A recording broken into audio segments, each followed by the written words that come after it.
You're now live. Okay, good afternoon, everybody. Welcome to our work session of Las Cruces City Council. Today is Monday, June 28th, 2021. Before we begin and before we have our Pledge of Allegiance, you know, Albuquerque is always home to the Balloon Fest festival every year, and really well known for that. Unfortunately, over the weekend, there was a huge tragedy. 5 Albuquerque residents lost their lives. Martin and Mary Martinez, Susan and John Montoya, and the pilot, Nick Molesky. So if I could ask for a brief moment of silence, and then I'll say the Pledge of Allegiance, please.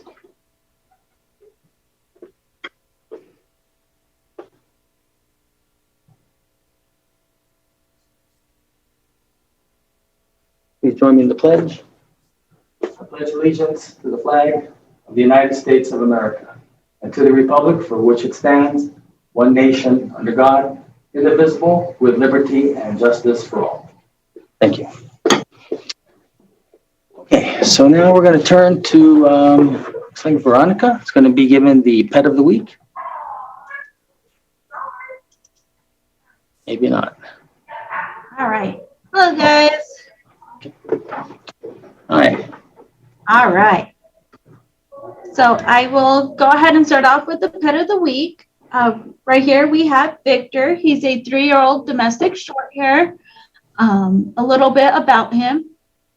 I am Victor. I am basically a large breed teddy bear. I'm a big bone, 13-pound cat, but all I want to do is be held, carried around. Do you happen to have... Sorry, somebody here. Our walkie is on. Do you happen to have room in your life for a big baby like me?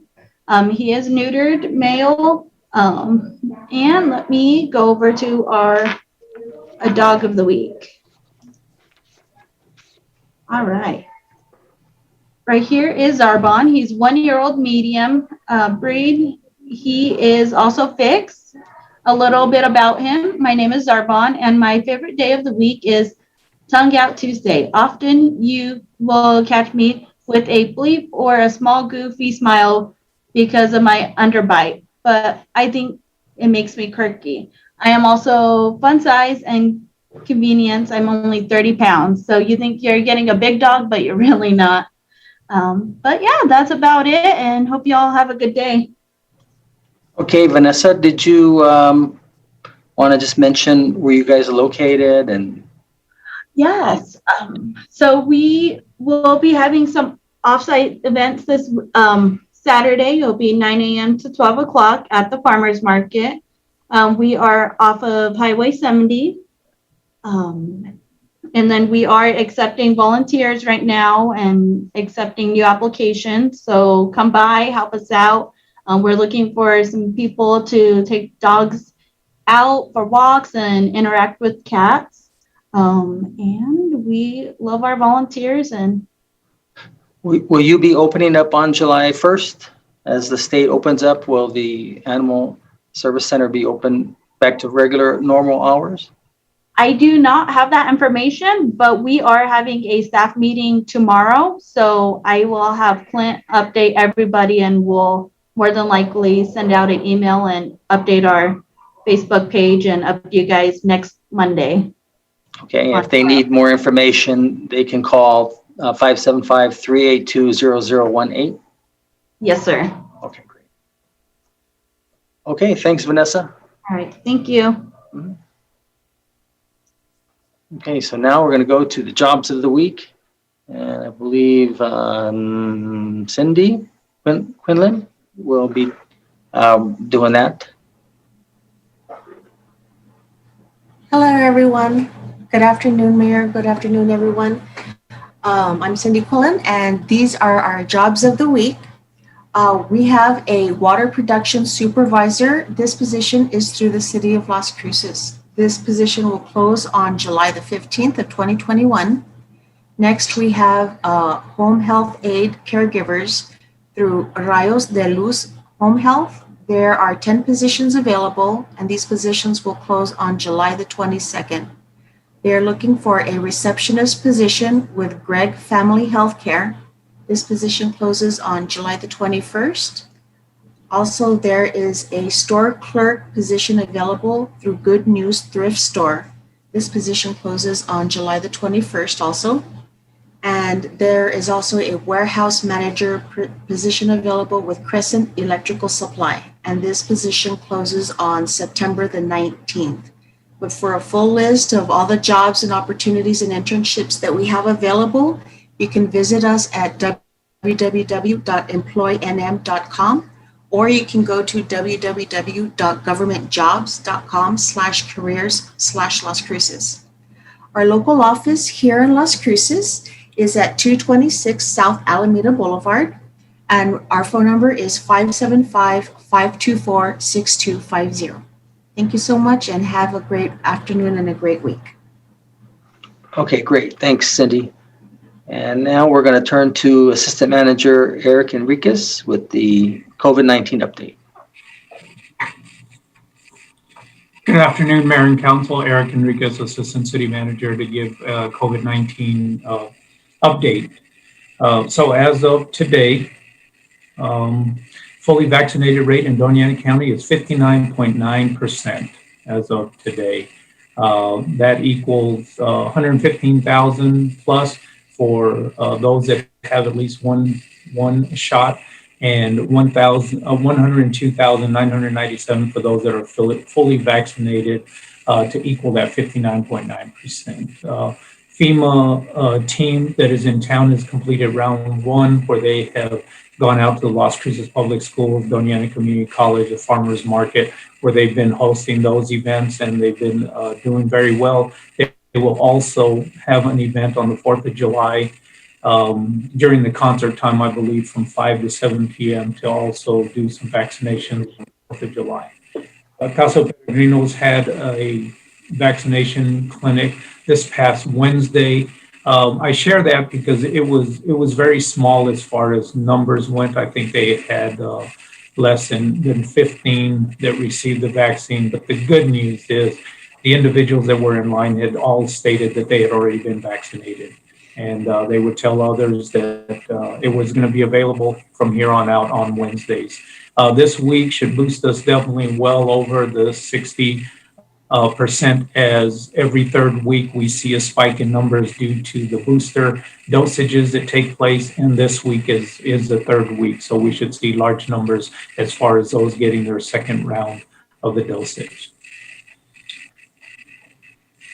With the asylum refugees, it remains the same. A lot of space and capacity over at the Annunciation House in El Paso. I do want to share that FEMA, along with the New Mexico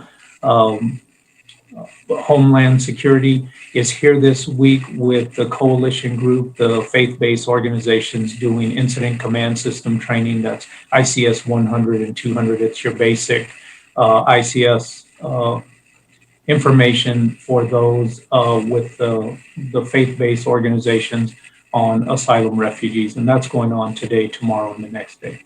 Just wanted to let you know. I'll stand for any questions, sir. Thank you. So Eric, one quick question. I think you answered it, but just double check. So on your previous screen, and you had booster vaccine. So you're talking about the second shot. Yes. That's what you're, because I know once upon a time, I know they're discussing whether or not there's going to be booster shots in the future to add to those that are already fully vaccinated. But I thought that's what you meant. I just wanted to make sure. Yes, sir. It's after 21 days, 3 weeks, you see a large amount of those getting their vaccination, and then 3 weeks later, that's what we call the booster dosage shot. Okay, good. Thank you, sir. Any questions? Doesn't look like. All right. So we're going to go ahead and go on with the work session. We have 3 items on the agenda. First one is going to be the Audit Entrance Conference. So Josie Medina and Chris Gardner looks like they're going to be presenting. Good afternoon. I'm Josie Medina. I'm the accounting manager in the finance department. Today we have our external auditors, Patillo, Brown and Hill, PB&H, to discuss the scope and objectives of the fiscal year 21 annual audit review. So fiscal year 21 covers July 1st, 2020 to June 30th, 2021. This is PB&H second year performing the annual audit for the city of Las Cruces, and doing today's presentation is Chris Garner.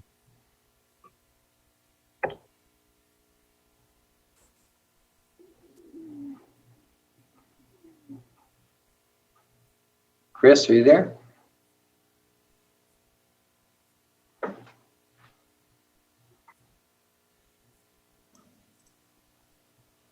Okay, it looks like he just unmuted himself, and looks like the camera's about ready to turn on here. Sorry about that. That's okay, no problem. I was almost to slide 2. Okay. So just need you to identify yourself again, Chris, please. This is Chris Garner with Patillo, Brown and Hill, and I want to say thank you, Josie and Mayor and Council. What I have here is a presentation that auditing standards require we make certain communications during the entrance part of the audit or the beginning phase of the audit. And really, there's been no changes since last year, so this is going to be very similar to what you saw last year. So we'll get started off with the first slide. And I just wanted to introduce myself. I am Chris Garner. I'm the partner in charge of the engagement. And then the other main contact is Heather Lucero. She was in charge of the audit last year and will be in charge of the audit again for the day-to-day operations of everything. And so at one point, I'm going to ask for some input from council, and this might not be the appropriate forum for responses, but Josie has both Heather and my contact information, and so she can get that to you if anybody has any questions in the future. So the first required communication is we're supposed to talk about timing. And so at this point in the audit, we're just getting started off in June and July with remote testing. And we're going to be testing internal controls, doing our walkthroughs of transactions, and actually picking samples. And we'll be also picking samples of state auditor compliance testing. There's a lot of items that the New Mexico State Auditor expands in their audit rule that we have to test, things like procurement and travel and per diem. And there's several instances of those items, and we'll get started with those. And we'll also get started with planning for the single audit. And then the last point is completing the risk assessment. And towards the end of the presentation, we'll kind of talk about how the council and management play a part in that risk assessment. And we'll kind of conclude talking about that at the very end. Field work, we're anticipating at this point, September and October coming out. Last year we did probably about half remote, half in the field. I foresee it'll probably be pretty much the same this year. So we plan on getting that completed in September, October, and then finishing up the audit and then starting with getting the financial statements drafted and prepared to send to the state auditor will be happening in October and November. The audit is due the 1st of December to the New Mexico State Auditor since you go after the GFOA award. And so that will have to be submitted to them by the end of November. The next required communication, and this is one that we talk about on both sides. We talk about here at the entrance and then also at the exit. Our responsibilities under auditing standards is they want to make it very clear is what we've been hired to do is express an opinion on your financial statements. And what that means in that right box is we're giving what's called reasonable assurance, meaning that we don't look at every transaction. There could be errors in the financial statements, but those financial statements are not going to have what we call material errors. And what that means is the readers of the financial statements, those errors are not going to be big enough to affect their opinion on the financial status of the city. And so again, we don't look at every transaction. We only pick samples. We look at internal controls. There's various things, but we definitely don't audit every transaction. So that's our responsibility under auditing standards. The New Mexico State Auditor requires us to do a government audit, follow government auditing standards, as also known as a yellow book audit. And in a yellow book audit, we have to test internal controls differently than what we're required to in a regular audit. In a regular audit, we could just pick one transaction, walk it through the system, and we could be done. With a yellow book audit, we actually have to test those internal controls. But in testing those internal controls, as you see on the left, we're not testing them to give an opinion. What that yellow book report does is it spells out how we've expanded our testing, and then we have to report the results of those tests. And if you look on the right box, we are required to communicate what's called significant matters in accordance with the yellow book standards. However, the New Mexico State Auditor lowers that threshold, in essence, to the ground level and says, if you come across anything, auditors, you are required to report any of that in the financial statement. So in New Mexico, anything that we come across has to be included in your financial statements and in the audit. The next responsibility that we have to talk about is the city's responsibility. And management is responsible for preparing a trial balance and preparing financial statements in accordance with generally accepted accounting principles, the standards that we have to follow as your auditors. Management is also responsible for preparing your numbers and preparing your financial statements in accordance with that methodology. This includes ensuring that they are performing all management functions. We can't make management decisions as your auditors, and so that is management's responsibility to make sure that that's happening. You are responsible for making all financial decisions, including any adjustments that have to be made to the financial statements. And then implementing internal controls. That is the city's responsibility to make sure that those controls are safeguarding your assets. So in essence, you're responsible for your numbers. You present them to us, and we as auditors will go through and audit those numbers and make sure they comply with what we call GAAP. The next required communication is talking about the scope of the audit. And as we have listed here, there are a few different components of the audit that we will be testing. So first of all, we'll be doing the city. We're also responsible for auditing South Central Solid Waste Authority, the downtown TID, Animal Service Center of the Mesilla Valley, the Mesilla Valley Regional Dispatch Authority, and Metro Narcotics Agency. So all of these entities are under the scope and will be audited as a part of what we will be doing this year. Communication. Again, I think last year, as we were going through the process, there are a few different items that were brought up during the audit process, and we use status updates throughout the audit to keep management aware of where we are and potential problems or potential findings that we might have. And again, I think last year that went to the manager, and then the manager, I think, updated the city council. But one of the things that happens again this year, we've just got to make sure that we keep that information confidential. Any information that's released as far as potential findings or any results of the audit, they can't be made public until after the New Mexico State Auditor has accepted and released the audit report. And so that won't happen until probably December at some point. So any communication that happens during the audit needs to remain confidential and not be talked about in a public forum. Audit rule changes. There really was not very much this year. There were lots of clarifications throughout the audit rule that were changed. Payments that can be made to the auditors have been increased.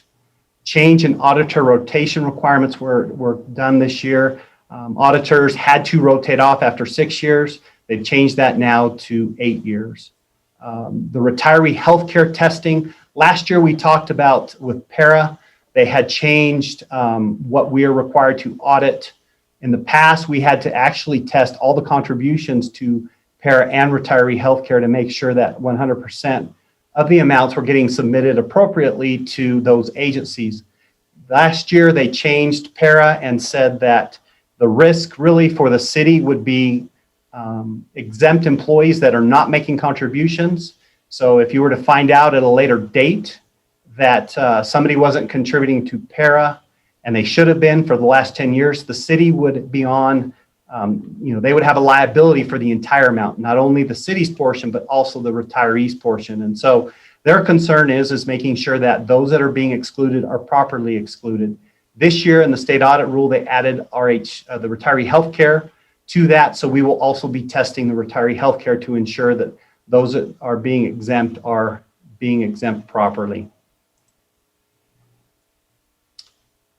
And I already talked about the rotation for the state auditor and then the retiree healthcare. So I went over those just a second ago. This year, there really is not very many standards. We have one, due to COVID and GASB 95 delaying certain standards last year. The only one that the city will have to implement is GASB 90, and I really don't think it'll have an effect on the city.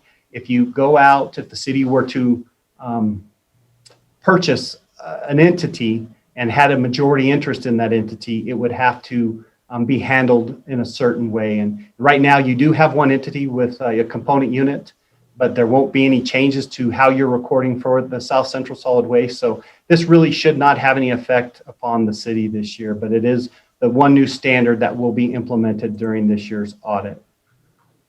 The last item is kind of that risk assessment that I wanted to visit with. You know, as we go through and information is provided to us, we just need to make sure that you know that that information will be kept confidential. The information will be only used for audit purposes. So on the next slide, we're going to talk about some items that we did last year. And I actually did get some participation from the city, and it did help with our risk assessment. So I appreciate that. We will be sending out questionnaires to council and to some of management regarding some of the issues we're going to talk about here in a moment. And so councilors, you will have a questionnaire to return to us. And again, if anybody has any information that they want to follow up with us later, go ahead and get our information from Josie, and either Heather or myself will take whatever information you have, and we'll incorporate into our risk assessment as we develop our audit plan. So the last item is really kind of a part of that risk assessment. If anybody is aware of any material related party transactions, we really should be notified of those so that we can make sure that we have the proper segregation with those decision-making happening with those type of transactions. And potentially those transactions might have to be recorded in the footnotes of the financial statements, depending upon how significant they are. So we need to be made aware of any potential related party transactions.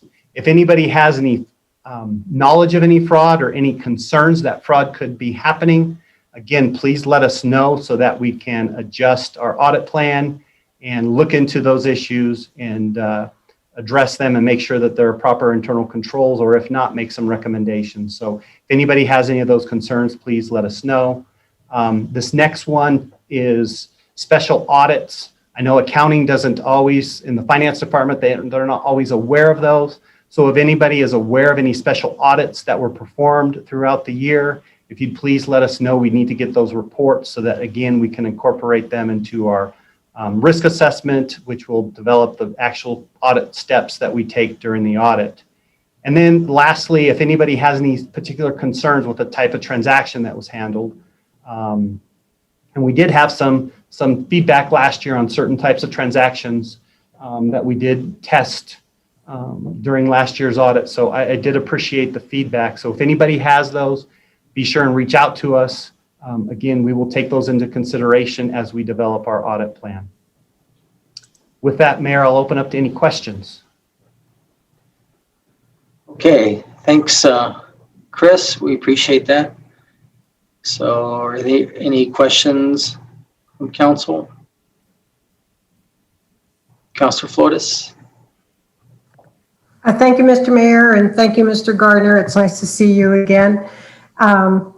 Your presentation is very thorough, and for me, it went by a little too fast, but it's me. I'm not speaking for the rest of the council or the rest of the city and those watching. But I do have a question. Insofar as procurement, do you look at our ordinance to see if it complies with the state, or I'm not saying that it's not out of sync with the state, but how is it that you, in addition to looking at its consistency with the state statute, how do you check for procurement compliance? So during our testing of internal controls and that additional yellow book testing that I mentioned, that is something that we have to look at as procurement. And we do look at your policies, but more so if you're more strict than the state requirements. So if your policy has different requirements than the state, as long as it's more strict, we will test it to your particular policies and procedures.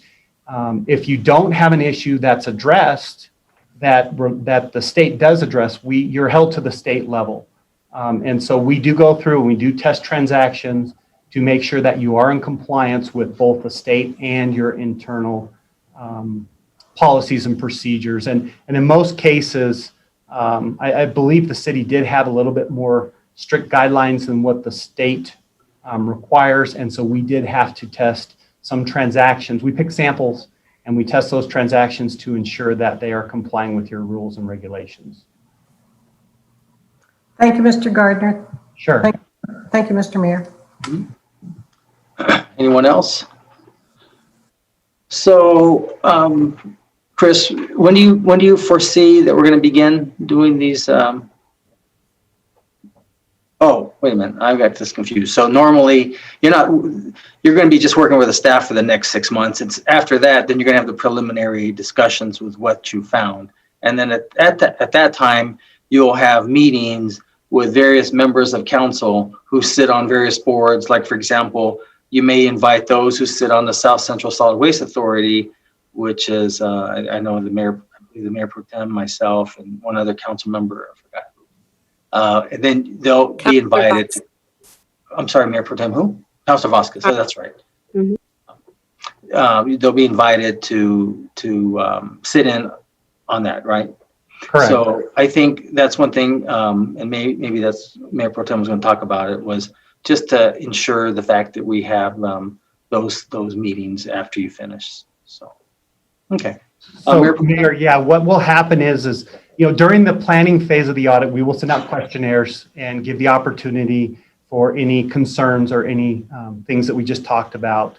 And then after that fact, yeah, probably the next interaction we will have with council will be at the exit conferences, and we will hold 5 separate exit conferences, one for each entity, to ensure that we don't have, we don't violate the having too many counselors at the meeting. And so we will do separate exit conference for each entity at probably sometime in November. That will happen. Okay. Thank you. Mayor Pro Tem, you have a question? I do, Mayor. Thank you so much. I have my camera off because I have spotty internet. So, but with that, so we've received some funding from the CARES Act and ARPA funding and have distributed, obviously, a good portion of the CARES Act, if not all of it. Do you have a process where you would be looking at that specifically? And I'm thinking the specific money that was distributed from Economic Development Department to businesses. So the short answer is yes. And Okay. what happens is that when the city spends more than $750,000 of federal fund, you're subject to an expanded audit, which is called a single audit. And so we have to audit those federal grants. And I believe there's 11 compliance requirements that can be applicable to each grant. And so in this case, I know the city did expend more than $750,000. And so when you have an individual grant that spends more than $750,000, those grants have to be looked at least every 3 years. And since this is new funding, that will definitely be one of the audits or one of the single audits that we have to perform this year. So we will select those. We will select the CARES funds, and we will audit those in accordance with the guidelines established by the federal government. The problem has been is there hasn't been a lot of guidance at this point. We have a new compliance requirement that will be submitted. It's supposed to be in the next couple of months, but last year it took a lot longer. And so once we get that guidance from them, we will go through and we will make sure that the city is complying with those federal requirements, and we will be auditing those dollars. I appreciate that. Thank you. Those are all my questions, Mayor. Thank you. Anyone else?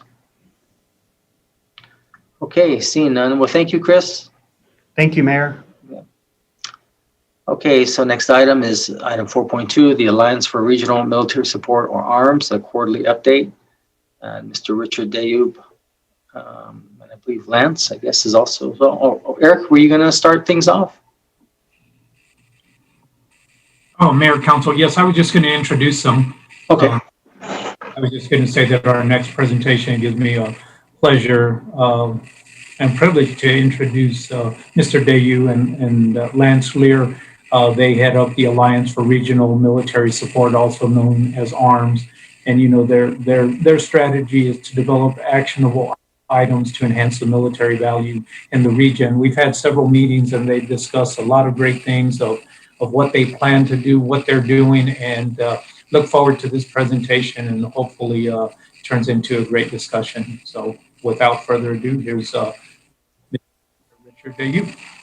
Good afternoon, everyone. Eric, thank you for those kind words. Mayor Miyagishima, Mayor Pro Tem, members of council. For the record, I'm Richard Dayu, and I serve as the treasurer for the Alliance for Regional Military Support. And I want to apologize in advance. I'm not sure where the buffering is coming from, if it's from the city's end or from each of us. I noticed when Chris was just speaking with regard to the audit, there were a couple of times when I lost his voice. So I can't turn my camera off, I guess, because we'll need to have that presentation coming up before you. But I want to again thank you, Mayor and Council, for giving us this opportunity to present for you on a quarterly basis. Joining me today, as of this moment, is John Bailey, who is our Vice Chair of ARMS, and our Secretary, Mr. Lance Lear, will be on the call with us as well, and we'll try to make this a pretty brief presentation to you. We've worked hard to eliminate redundancy in this information, and then I have to reach out to Annette to ask her, has she already given me permission to share screen? And if so, then I can pull up our presentation for you. Let's take a look here. I have authority to share, Mr. Mayor and Council. And Richard, if you'd like me to, I'll go ahead and do that. Okay, go ahead. Yes, that would be great, Lance. Thank you. And we'll begin the presentation. All right, tell me if it's large enough and so forth. You have to do what, F5? Is that right, Councilor Sword? That's correct. Great. Oh, that's beautiful. Okay, so I guess since I'll begin the conversation, I have to say to Lance, just like in a military presentation, next slide, please. Thank you. So again, just at the risk of being redundant, we met with, excuse me, with the city manager, Ifo Pili, and with Eric Enriquez last week, and had a great conversation with them, and took about an hour to really just fill them in on a lot of information that time does not permit during a presentation before council. So I'll try to get through this with the help of Lance and John as quickly as possible and without rushing, and then we can open up for questions. So these are the recent accomplishments that we've been working with since the last quarter report that we gave to you.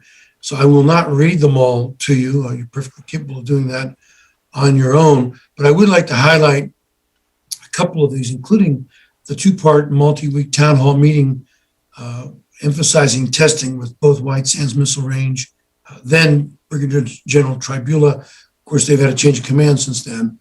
And General Gallivan with Army Test and Evaluation Command. And then a very special town hall meeting we had with Army Futures Deputy Commander, three-star General, General McCain, who's a longtime friend of ours and was stationed at Bliss a few times. We worked with him back when he was a brigade commander. So he's moved quite a way up the list. We've tried to focus our attention in working with the legislators in New Mexico, especially with Senator Lujan, on our priorities and focus. And I want to pause there for just a second. We gave to Ifo and to Eric when we were there last week a little cheat sheet, if you will. That's probably not the best word. Maybe an elevator speech, a little cards that Lance put together. We've been working on for some time, and just sort of your handout that you can carry with you in your breast pocket or your purse. And when you need to speak to someone about what you're doing related to the military and to speak to what the relationship is with ARMS, that little card with bullet points will be helpful to you, I think. And you can produce as many of them as you wish. And I believe if they haven't already passed them out to you, they will do so shortly. And then our goal is each quarter to not only update our presentation to you, but also to update that little card so that it reflects whatever newest things we're working on with you that we consider collectively a priority for you. And then we met with Army Futures Command for an in-person visit to expand opportunities at New Mexico State University. And for those of you who don't know, a brigadier, and that's the title they use because he's a British general officer who serves out at Fort Bliss under the command of the commanding general out there, Andy Cox. And he is working with you all up in Las Cruces, particularly, if I'm not mistaken, with the Mayor Pro Tem on a program that you guys have developed over some time, suicide prevention, that he's so impressed with that he's now working with you all to bring that sort of best practices out to Fort Bliss. So thank you for that. Next slide.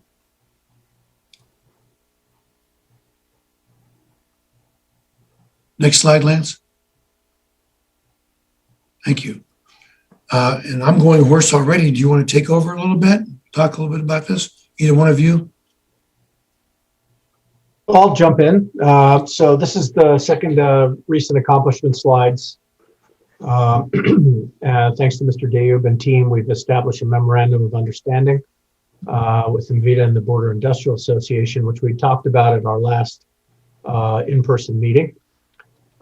We hosted a meeting with Raytheon and Eric Sanchez at NMSU to discuss future growth opportunities. And that is taking on a life of its own. I think Raytheon, who we're concentrating on now, is very interested. And they're going to continue that dialogue, and that will turn into something that that will be good for the area. One of our members met with Dr. Torres about opportunities with AFC, and we'll talk a little bit more about that later. We're trying to get an in-person for Doñana Community College with AFC, get them out there to get the briefing and get some particulars. The city manager's team met with Raytheon, and I'm sure they can brief. We're continuing to meet with leadership on manning and how we can increase troop strengths at all the regional bases, in this case, White Sands. We are actively advocating for MILCON and SRM funding streams because there is a lot of work that needs to be done out at McGregor and Doñana and some of the ranges out there. So we're continuously pushing for that, and we're going to see, we know that it was put into language. We'll see if it makes it through the cut. And as previously discussed, we're working with ATEC and WISMA leadership. Are there any questions on that slide? No, I can kind of jump in real quick, Lance. Just a couple things. First off, and I know that thanks to you all working with the Department of Defense, I was just told very recently that White Sands Missile Range is now getting a unit that they're going to be training special forces there in and out. And that's good. So I appreciate that. Second, the meeting with Raytheon, they have reached out to both New Mexico State and wanted me to put the word out that they're interested in hiring electrical engineers. So if there's any electrical engineers watching, email me, and I've got their contact information. So thank you for setting that up as well. And I believe, on the previous screen, too bad Richard didn't ask like what you did about the question, but that's okay. On the William Beaumont Army Medical Center update on that, because we have a lot of veterans here in Las Cruces who sometimes have to use the VA hospital. And so appreciate any updates you have on that. Okay. Well, I think we can probably share that with you as a team, but if it's okay with Lance and John, I'll chime in real quick. Absolutely. We actually have a new commander coming on board in the middle of July. And he will take over as the commanding officer at William Beaumont. And also somewhere in the middle of the month, there's going to be, before the change of command, where Colonel Oshiki will be going to DC, they're going to finally have a formal opening. In fact, I think it's this week that the grand opening is it not July 1st, John? Yes, it is July Yeah. 1st. That's this Thursday. They're having a grand opening out at the new Beaumont Hospital. We had asked that, and of course, the protocol officers work in different locations on the installation. They're not all the same folks. So I don't know if they forwarded to all of you an invitation, but if they have not, if you'll let me know, Mayor, we can still make sure that they notify you all of the event, which begins, I think, at formally 0900 on Thursday morning for the grand opening of the new hospital. Have you been notified? I'm sorry? Go ahead. I was just asking the mayor, have you been notified? Have you gotten any information? I can't recall. I know I received something. I wasn't too sure if it was that, or I think it was the change of command on Colonel Brady, whose father also retired as a colonel here in Las Cruces, and I believe his son is taking over Garrison Command. Garrison Command over there. Yes, sir. Yes, sir. That's coming up too very quickly. Well, when we get off this call, first thing I'll do is reach out to Beaumont and ask them to please make sure that you receive that information, as well as the city manager. Then you all can circulate it among the members of council, and then you can respond directly back to them if you can make it. That's a pretty early start to come in from Cruces, and they're all the way on the far, far, far east side of the city. But nonetheless, we'll get it to you. Thank you. I appreciate that. And how many square feet is that hospital? I actually don't know that number. I've heard it several times, but I want to say it's north of 1 million square feet. It's absolutely gigantic. Yeah, it's huge.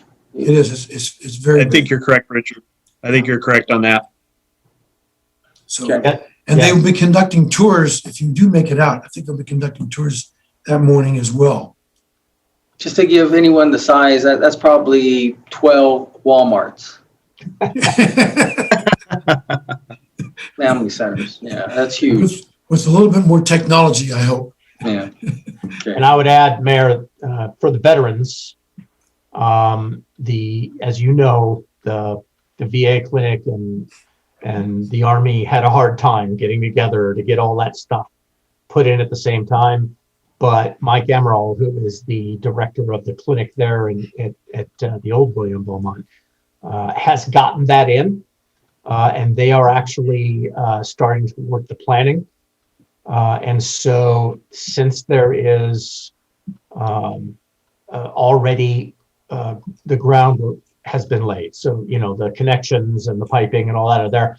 So we're looking at probably about 4 years. But, that's the VA may do a quicker job of it than the Corps of Engineers did. But yeah, it looks like they'll be down there co-located again a lot sooner than we thought, just based on the VA pushing that and understanding the necessity of having a new clinic there adjacent to the new William Beaumont. Yep. Thanks, Lance. Mayor, was that all the questions you had on that slide? Yes, thank you. I don't know if any of my colleagues had anything, not yet. Lance, you want to push us to upcoming events? And Okay. maybe take the first couple of bullets on that. Since you were in Austin, you can probably speak to this more intelligently. Well, we were able to get out to Army Futures Command in Austin with some of our folks and some of the economic development folks. And by the way, we'll set that up again so that we can get Las Cruces out there with us. It was a very good visit. They have a capital factory out there, which, because of the size and because it's the capital, there are a lot of venture capitalist business people, angel investors out there that want to find the next good thing that has to do with the Army's future.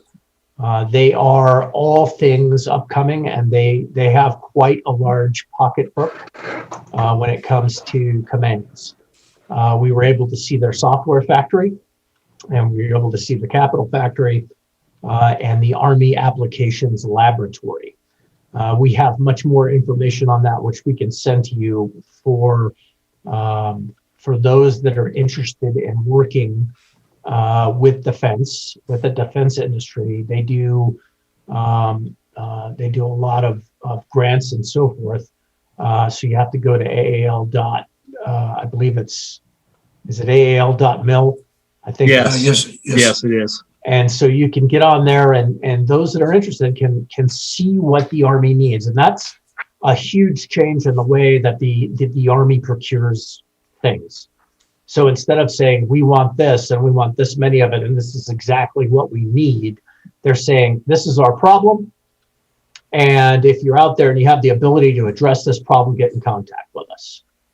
Yeah, and if I may, Lance, just to underscore that last point he made about the change in the mindset for the military, the Army in particular, is they actually do not want to work with the Lockheed Martins and the other really large defense contractors who already make billions of dollars with a B from the government. They want the small operators, the startups, the young bright minds who are going to be able to come to the table and say, here's a solution that we've created. And if the Army agrees, then they'll help fund them, as Lance touched on. But that's their focus area. Yes, that's incredibly important. So especially startups, small business ideas that will get after one of the 17 or so requirements that the Army hasn't found a fix for. Yeah. And I'll just cover the second bullet, which is that we are planning a visit with DAC to go to NMSU and to meet with Army Futures Commands, both the Applications Laboratory and the Software Factory. We're working that as it is. John, you want to take the rest of the bullets, sir? Sure, I can jump in here. So we're continuing to work as we are with Raytheon to show what we can provide in the Las Cruces area. And it's important that we keep Raytheon attached to that and connected. As we'd mentioned earlier, we're definitely working with all of our elected officials on the House Armed Services Committee, and we have gotten language into the HASC bill on military for Donna Anik and the McGregor Ranges. So we're really expecting that to come through, and we're hoping we can get the money put to it. We're working very closely with New Mexico State and Brigadier General Retired Sanchez and DAC as we want to develop that pipeline for White Sands Missile Range for the people that are coming out. We're working with them to try to figure out how to do the clearances, how to make those type of things happen so that when students graduate, they can go straight into work at White Sands and stay home in Las Cruces. And it's really important that we're setting up a town hall for one of the Army astronauts to speak on the STEM program and the opportunities. So we're going to work with the high schools to help develop that and build that process into it. Any questions on that slide? Yeah, I just want to talk a little bit about PSL, just in case any of my colleagues weren't aware of. You know, back in the 80s and 90s, and even the early 2000s, they were big. They basically stands for Physical Science Laboratory. They have a direct connection with Sandia Labs, and a lot of the engineers from New Mexico State went right working for them. You have to have a top secret clearance, and I mean they're literally an arm of one of the labs here. Unfortunately, a few predecessors really didn't see it as much value, but thanks to Chancellor Arvizu, he's resurrected it again, and they're really wanting to really build up PSL.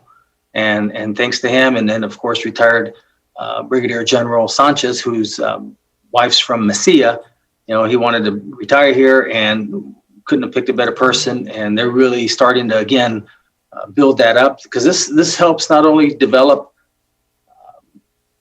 things for our nation's defense, but also provides jobs for engineers, so that they don't have to leave Las Cruces.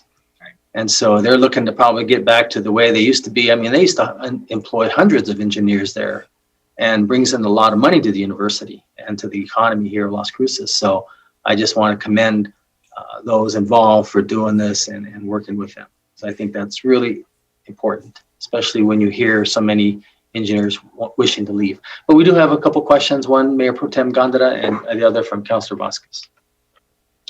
Thank you, Mayor. Hello, gentlemen. Good to see you again. Good to see you too. This is a great presentation, very detailed. I do want to say a big thank you to those of you that connected us to Brigadier Cox, I believe is his name. I've had at least one conversation with him and all the work that they're doing there at Fort Bliss, specific to suicide prevention. My heart goes out to all our military, those working here and out of country. There's some serious things happening related to suicide ideation, suicides, and he shared quite a bit with me. So I'm really looking forward to the continued conversations and work. But my question really stems from this, hearing the development of this pipeline, right, from the military over to the STEM program, or from the high schools over to military.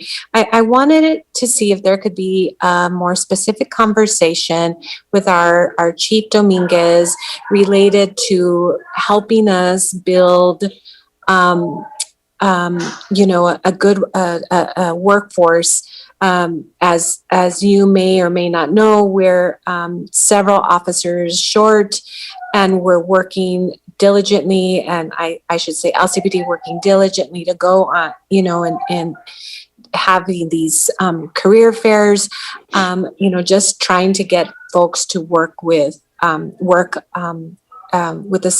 LCPD. So I'm wondering if you're willing to have those conversations to see how we can work together to sort of build, that pipeline of either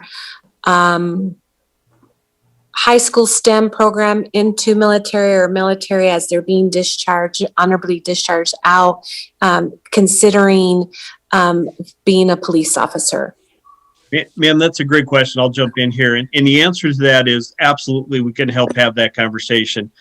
Both White Sands and Fort Bliss has Soldier for Life transition plans. And we can sit down with both those folks and start really talking about transitioning, especially we have military police that are getting out on a regular basis, that we can absolutely work with them to let them know that there's opportunities in Las Cruces for the police force, and work with your folks to put those two together and make something happen there. So we absolutely can. What we'd like to get is kind of the point of contact and who we need to talk to, so that we can get smarter on what you're looking for, what we need. And then we're more than happy to sit down with Soldier for Life Transition Assistance Program and get them helping us market that and put that out to the right folks with it. Thanks, John. Thank you so much. I don't know if Chief Dominguez is on, or somebody that could help give some contact information right away. Yeah, ma'am. Gus Rodriguez here also. Can you hear me all right? Yes. Yes. Yes. Yeah.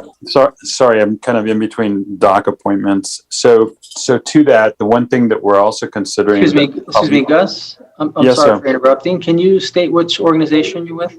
Yes, Gus Rodriguez, the chair for the Alliance for Regional Military Support. Thank you. I'm sorry, Mr. Mayor.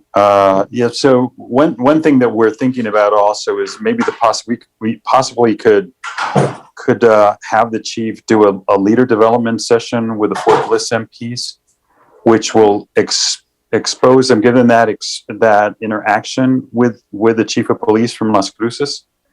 And there could be some dialogue that takes place. And they're always doing leader development, and think that the experience that the chief has could be beneficial to the military police and vice versa. So that might be an inexpensive way for the city to maybe reach out to potential applicants that might consider joining the Las Cruces police force. That's great. Thank you so much. Those are all my questions and comments, Mayor. Mayor Pro Tem, if I may, if you could, since you have Gus's email and mine, I know for sure, because I see your emails regularly, if you wouldn't mind just forwarding to us Chief Dominguez's contact information, then we can start from there. Will do. Thank you. Thank you, ma'am. Thank you, Mayor Pro Tem. Councilor Vasquez. Yes, thank you, Mayor. Thank you, Mayor Pro Tem. Thank you, gentlemen, for your presentation here today. Really appreciate hearing the update and some of the progress that's been made. A few questions here. One question I have is related to the Kastner Range in El Paso. If you're familiar with the Kastner Range, there's been an effort to nominate the Kastner Range as a national monument, including during the Obama administration by former Congressman O'Rourke and now by Representative Escobar. And there's still, I believe, is a issue there with unexploded munitions. Representative O'Rourke had requested to the Army, Department of Defense, to essentially expedite the cleanup of unexploded munitions, to open that up as I think about 7,000 acres of public land for the community to use.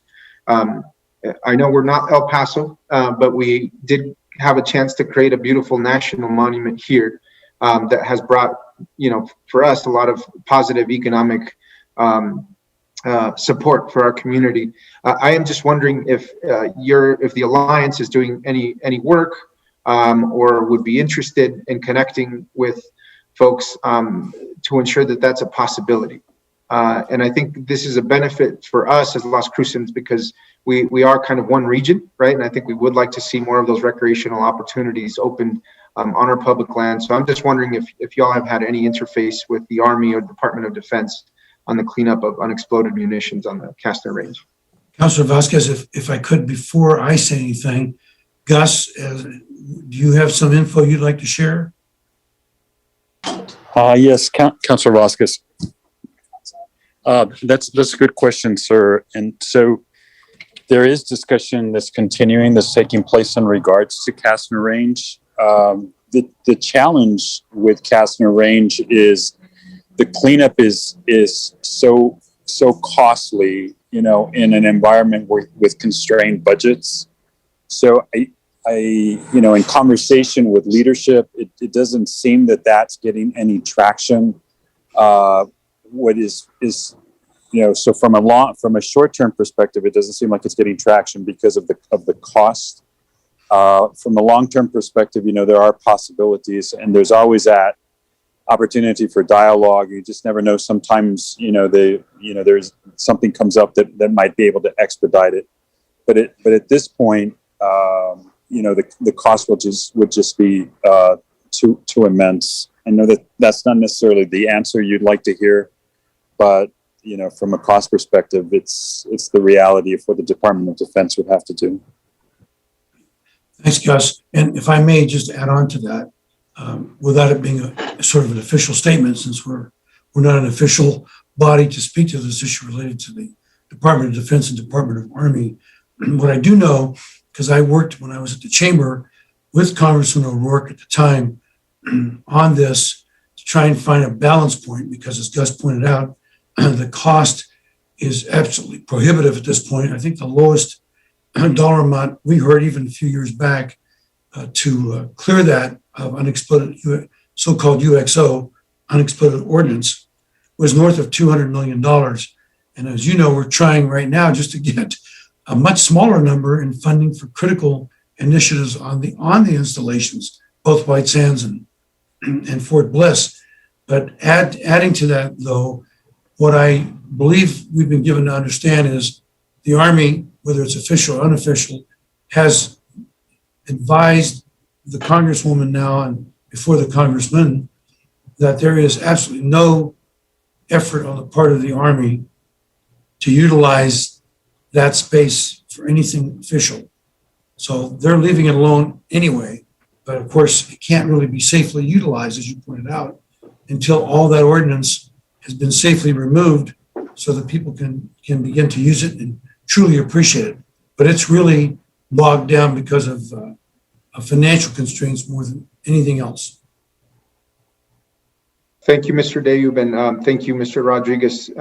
Yes, it would be wonderful to have another national monument in our part of the world. I think it's part of what attracts our visitors and gets our tourism economy going as a region, from White Sands, obviously to the Oregon Mountains and beyond. So I appreciate that answer. I mean, I think, you know, 190 million or 200 million dollars worth of cleanup, if that were to go to local companies, even New Mexico-based companies or Las Cruces companies, to whatever degree that economic development opportunity could be shared amongst our region, I think would be impactful for small businesses here, in addition to, I'm sure, the big companies that have more of an expertise in this area. But thank you. I appreciate that. It's kind of a question out of left field, but figured you guys. Well, actually, I think it was a good question, though. And my only additional offer to you, sir, is I would encourage you to reach out to Congresswoman Escobar's office and speak to them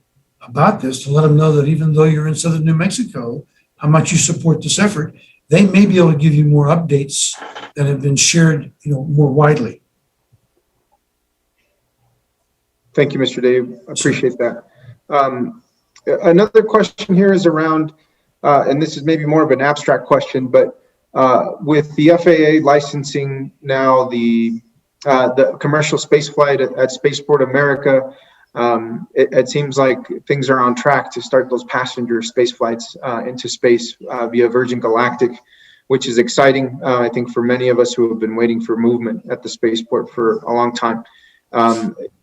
Is there anything you can comment on as it relates to any type of potential partnership or the convergence of economic development opportunities with our military bases and the spaceport? Is there an area of growth or opportunity there to explore? I'm personally not aware of anything, but I will again defer to my colleagues to see if they perhaps have been told, especially Gus, since he works so closely at Fort Bliss. But I'm not aware of anything. So, Congressman Vasquez, there are discussions. White Sands right now does a lot of the launch work for Spaceport America and Virgin Galactic and all those. So they do a lot of launches out of White Sands to test the rockets and various things along that lines. So I'm sure that, and we have nothing official, but I'm sure as we move forward that there will be some work between White Sands and Spaceport America on opportunities to do some testing of the new ships that come in. More likely that'll be where the synergy is on the test aspect of it, so that the companies flying out of Spaceport America will probably do most of their testing on whatever propulsion systems they're using to get the civilians into space will probably be done at White Sands. So that's really where I think the convergence of that's going to be. Okay, that was Gus Rodriguez speaking. That was John Bailey. Oh, John Bailey with arms. Sorry. I'm sorry about that. Sounded similar. Well, I'll take that as a compliment. Thank you, sir. Thank you, Mr. Bailey. I appreciate that. And yeah, just, you know, thinking about the possibility between the NASA, the various the test has, and the partnership between the spaceport and an opportunity to grow, you know, those testing grounds or that body of work, I think would be beneficial to Las Cruces as well. Looking into the future, I know you know that. I'm just wondering if there was any new updates or developments on any type of. I don't think there's anything official that's going through right now with the two of them, except for the test. It's really going to be a test basis, probably per company that's working out of there as the right place to test. And those are things that we work with White Sands to understand what their testing capacity and various things are. Great, thank you so much. And my last question here is just around your communication and your contact with the city. Do you have a main point of contact here at the city that you are essentially going to for any types of opportunities? I know that your recent trip to Austin and I think your planned trip to Austin, is there anything that you feel you need from the city, or a particular point of contact to make sure that the Las Cruces is being represented adequately at any of these meetings or trips? So, Councilor, I can respond to that. And sir, I will share with you that in all the groups that we work with, I would say that the communication and dialogue that's taking place between ARMS and a government entity is probably one of the best with the city of Las Cruces. So from the city manager down to the rest of your team, Mr. Enriquez and so forth. So they are interacting with us on a regular basis. And so first of all, sir, thanks for that. And definitely if there's something that additional that we need, we'll send it through the channels or we'll reach out to you all when we have our regular updates to the council. Right. By the way, to answer your question specifically about a POC, Eric Enriquez is the POC that was assigned by the city to work with us, and it's already been great. Gus and I had a great conversation with him via Zoom a few weeks ago, and then last week, as I mentioned earlier, we came up there to meet with him and with the city manager, and I can't speak for how they feel about the level of communication, but from our perspective, to underscore what Gus just said, I think our relationship with the city of Las Cruces and our lines of communication is the standard that I'd like to see the other communities we work with raise their level of engagement with us at the level you are. It's been great. I would add one more thing. We also, although everybody's been so darn busy, we're also working with to try and connect through your economic development department. We've had some meetings with them and with Andy Hume at the airport, and we're looking for opportunities to help support Andy in his initiatives out there as well. So as long as we continue that dialogue, I'm confident we're going to find more opportunities sooner that will benefit the community.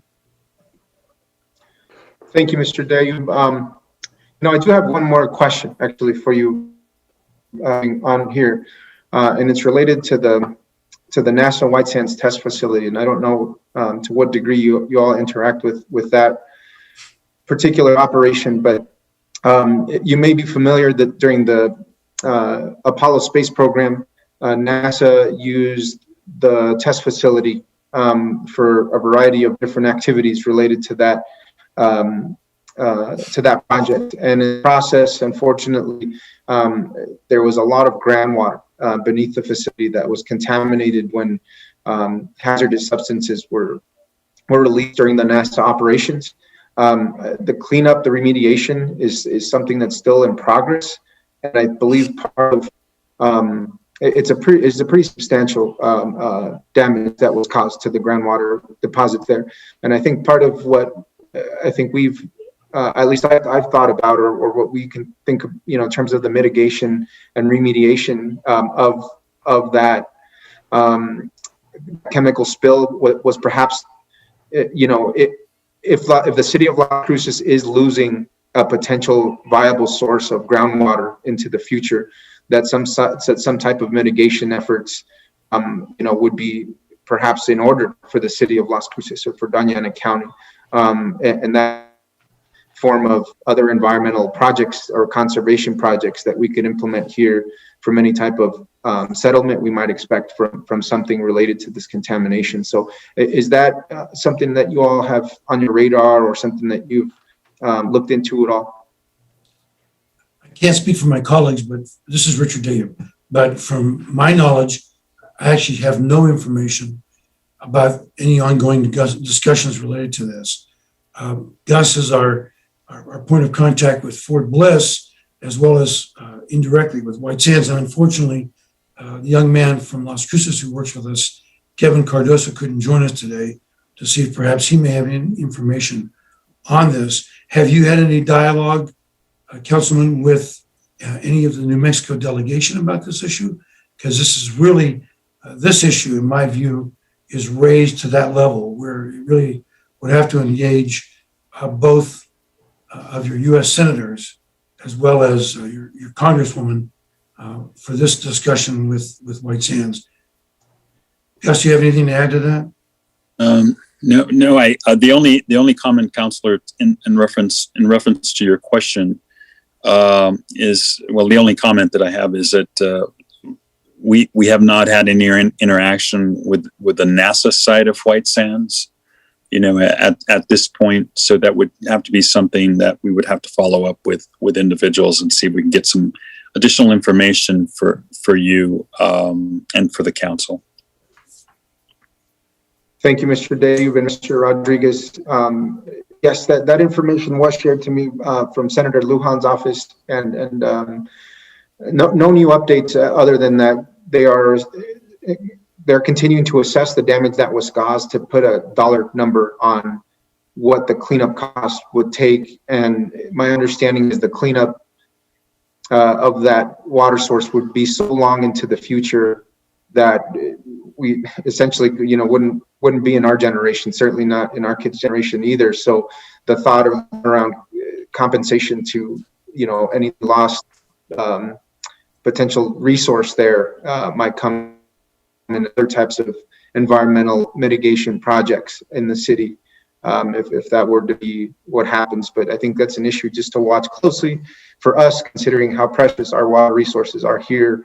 But obviously something related to our military installations here. But I appreciate it, and thank you all so much, Mayor. Thank you, sir, for raising this point to us. So we'll keep our radar up on this one. Okay, thank you, Councilor. Is there any more to your presentation, Richard? Yes, just one or two more slides and we're done. Here we go. We've touched a little bit on some of this information, but I think it's important to note the focus that we at ARMS has, but most importantly, because of our relationship with Raytheon, their commitment to work with STEM students in your area to develop a program that motivates the students to continue a STEM career path. I think that's essentially important. Guys, please chime in anytime if I'm not covering this sufficiently. And then the next bullet with regard to the long-range corridors, we brought this up at the last briefing. So this is a little more complex, and it's something I want to defer to Lance on because he's sort of the subject matter expert on this. Thank you, Lance? Mr. Dave. Thank you, Mr. Dave. This is Lance Larrigan. This is something that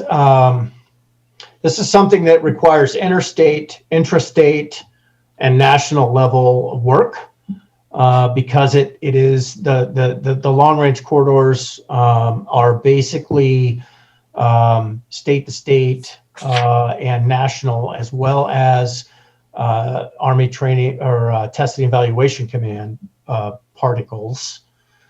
So this is something that ATEC and General Gallivan has taken on, and they are working to make sure with Holloman Air Force Base, because as you can see, there's many pieces to this. So there's Holloman Air Force Base, there's the high-speed aerial corridors, and then there's shooting, having weapons going across the sky. So this is very tough work.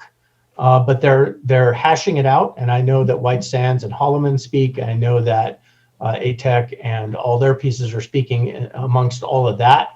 And so we are concentrating right now on the isolated post issues, which White Sands missile range is, it's kind of out there. It's not as isolated as some other posts, but there are some things that we're pushing for as far as isolated posts go that have to do with additional pay and additional things for folks that live out there, work out there, and so forth.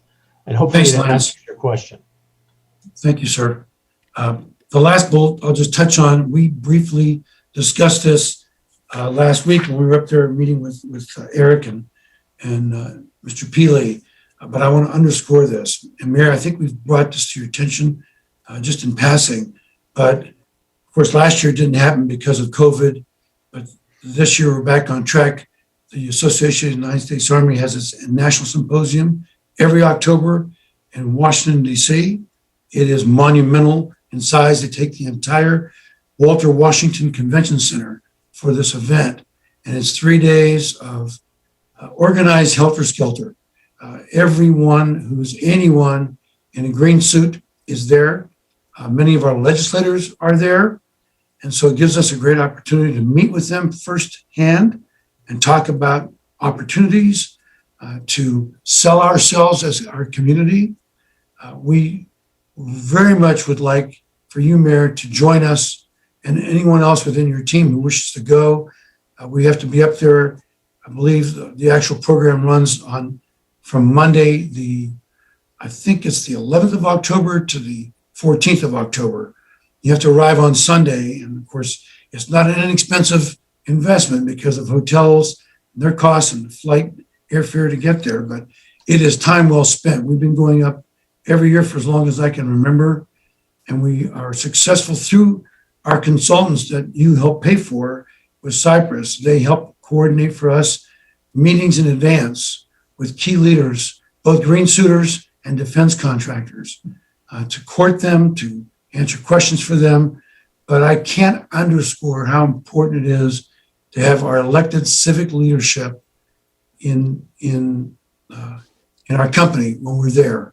We actually host a reception on Tuesday night. Our chairman, Gus Rodriguez, coordinates this through the association because he's a 4th Region president. And so all of the 4th Region chapters share in this event. And as an example, 2 years ago, the last one they had, we hosted there, and as a guest, we had General Murray, who was just then named to be the 4-star general in command of Army Futures Command. And we were able to introduce him to Xochitl Small at that reception and Congresswoman Escobar, and they actually have developed a relationship since then and have met on a regular basis. So this kind of underscores how important you being there with us means. So we hope you'll be able to join us, and we'll be glad to send you any information you need. Gus is our point person on that. And then I guess with that, unless there's some additional questions, we can go to the next, and I want to say last slide. Yeah, Mr. Dayub, just to reinforce what Mr. Dayub talked about. Who's speaking? Gus Rodriguez, I'm sorry, Mayor.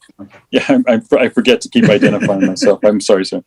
But we will definitely, in working, with the city manager and the team and the members of council, take a look at who those folks are gonna, who's gonna be out there, and to look at opportunities for not only for you to meet with Army leaders, but also to meet with potential industry partners for the city of Las Cruces.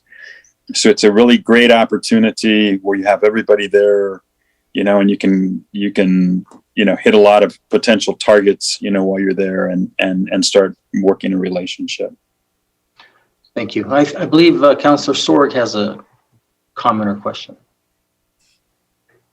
Yes, thank you, Mr. Mayor. And I appreciate the gentlemen that have been presenting here, all the information and the great work you're doing. Councilor Vasquez brought some good points up that I wanted to add my support for, such as the Kastner Range, the spaceport, and then in the NASA White Sands Test Facility, the pollution there. But what I wanted to bring attention to, just so you know, I'm on the National League of Cities Committee for Environment and Natural Resources. And one of our main concerns and efforts have been in the contamination of PFAS. Holloman Air Force Base has had a serious PFAS contamination. It is our understanding it is not threatening any water source now, but looking into the future, it's always a possibility. So I was just wondering if you're aware of that and support whatever efforts could be to keep the contamination. It's not just Holloman Air Force Base. It's Cannon Air Force Base. It's Air Force bases and other facilities in the country. It's been used. So I just wanted to bring your attention to that. Okay. Councilor, I appreciate Gus Rodriguez, the arms chair. I appreciate that comment, and yeah, we are working with our folks in Alamogordo in reference to that. This is a challenge in particular. I mean, it's been highlighted within recent months. In particular with the Air Force. So there is we are aware of that situation and are supportive not only of Alamogordo, but other places that are being impacted by this, and definitely support your position in regards to this, sir. Well, thank you very much. Appreciate it. That's all, Mr. Mayor, I had to mention. Thanks, Councilor Vasquez. Did you have another question, or maybe forget to put your hand down? Oh, I forgot to put my hand up. Thank you. Okay. Lance, if you could take us to the last slide, or you're already there. Yes, thank you, Lance Lair again, Mr. Mayor and Council. I will not read the slide, but as you can see, these are the areas that we're working, which are in accordance with what we've talked about and what the mayor and council have determined to be those areas. We have taken notes. I just happen to be the secretary, so I will look into Kastner. We'll look into the police force, which I think we can definitely make a change with pretty immediately. Whether we do the OPD or whether we bring down recruiting officers to Soldier for Life Transition Assistance here to speak during their weekly outbriefs, we can make it make that kind of happen. I don't think that's a problem. PFAS, just to add my 2 cents, Councilman, the Department of Defense is looking into that. The Department of Defense is absolutely taking action at the Air Force bases, to include Fort Bliss as well as Holloman, because there's an Air Force base here, Biggs Army Airfield, and so all that's being looked at. Again, that's it's going to be a costly endeavor, but I believe there is enough happening that this will be something that will be taken care of within our lifetime. So just to let you know, I'll dig into that with Fort Bliss and see what's going on here. But I do know that that's being looked at by the Department of Defense in specific to do cleanups of those areas that have that contamination and are changing the substances that are being used for military, for fires and plane crashes and so forth that originally started this. So that should be good news for what your question was. Everything on here is pretty much what we've talked about. We didn't talk too much about the encroachment and the protection of the call-up area, but that is something that I think is being handled. Clearly, from a military point of view, they want to protect the call-up area, so they're working with Sunzia to route that line so that it does not create a problem. We didn't talk too much about the defense contractors using Las Cruces International, but we are still working with that. We're working with Andy Hume on that. He already has some additional users since we had conversations last, and our political leaders are advocating, which is a good thing. And the talking points regarding the military complex, those are in hand with the city manager and the deputy city manager. If you do not have one, it's just a very basic 3x5 card rundown that you can see where, what the capabilities are in Las Cruces White Sands, what the economic impact is to the city and White Sands, and what the defense contractors are that are actively working there. So I would just ask that if you have any questions on this slide, please ask them. We're doing some transition then. I don't know, but if you guys can look at a couple of those stealth bombers just take off, and I know they would use the protected area of White Sands Missile Range, which is about 200 miles from one end to the other. I can only imagine if they could make it from one end to the other in just minutes, and so. Oh, yeah, yes, sir. Yes, Mr. Mayor, they have a high-speed track as well that runs through. It's literally all the traffic has to go around it, and so that was why it's so nice to have Holloman and their capabilities here. And we are working, we are advocating for more use, specifically at LRU for refueling, at LRU, for stopovers, stayovers, and stuff like that. And I think Mr. Hume can brief you on that, but we are working on that.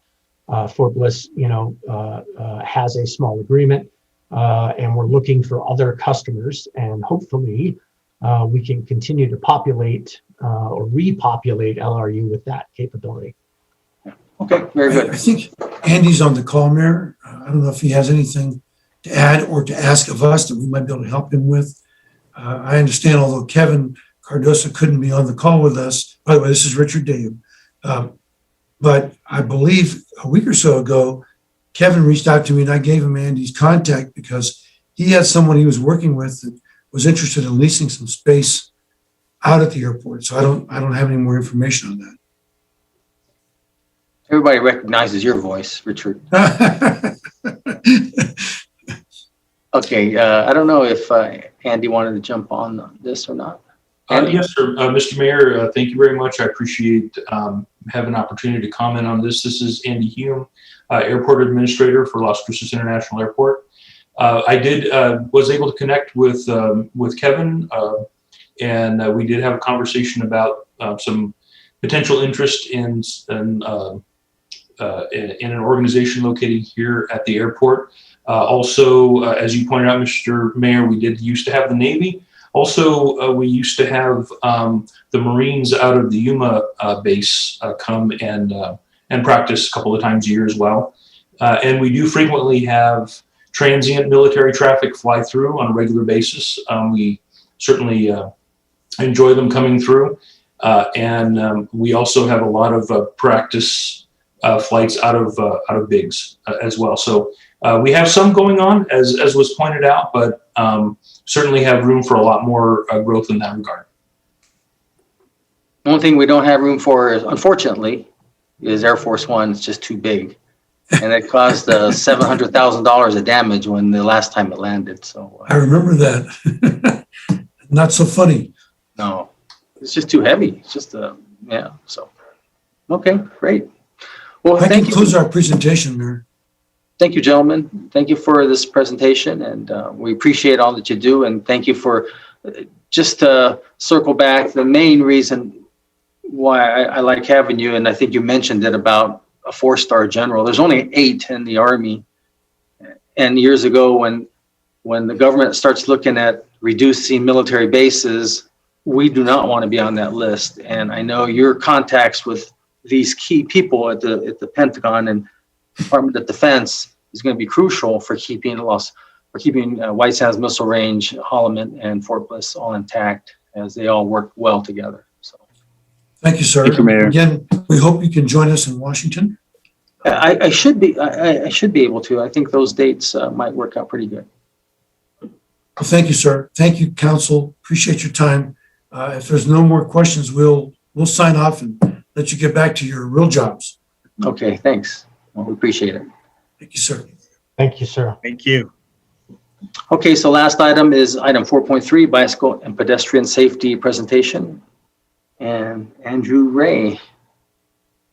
Haven't seen that name before. It must be new. Good afternoon, Mayor, members of the council. My name's Andrew Ray. I'm with the Mesilla Valley MPO. If you'll just give me one moment to share my screen.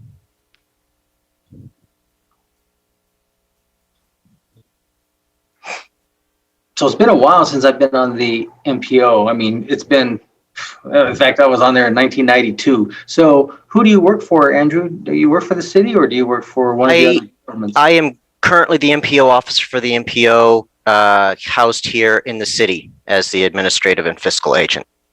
So you're not a city employee? No, I am a city employee, but I work in community development. Oh, okay. Yeah. So just a little trivia. Brian Denmark used to be the MPO officer when I first started as a county commissioner. He gave me probably 12 inches worth of books to read before my next meeting, which was like a week. And I'll never forget that. I'm sure he's not watching, but we always became friends after that. As a general rule, we still try to give out some introductory materials, but not quite that much. But anyway, just to give a brief overview, which the mayor already sort of started, the Mesilla Valley MPO is a federally mandated regional transportation planning agency designated for central Doñana County. It is currently comprised of representatives of the City of Las Cruces, Doñana County, the Town of Mesilla, and NMDOT District 1. The current representatives from the City Council on the MPO are Councilor Sorg, Councilor Bencomo, and Councilor Vasquez, who is currently serving as the MPO chair for calendar year 2021. I was asked today to come before the City Council to present on the topic of bicycle and pedestrian safety. Unfortunately, the state of New Mexico is one of the worst states in the nation for bicycle and pedestrian crashes, most notably with pedestrians. The state of New Mexico is the worst state in the nation by pedestrian death rate.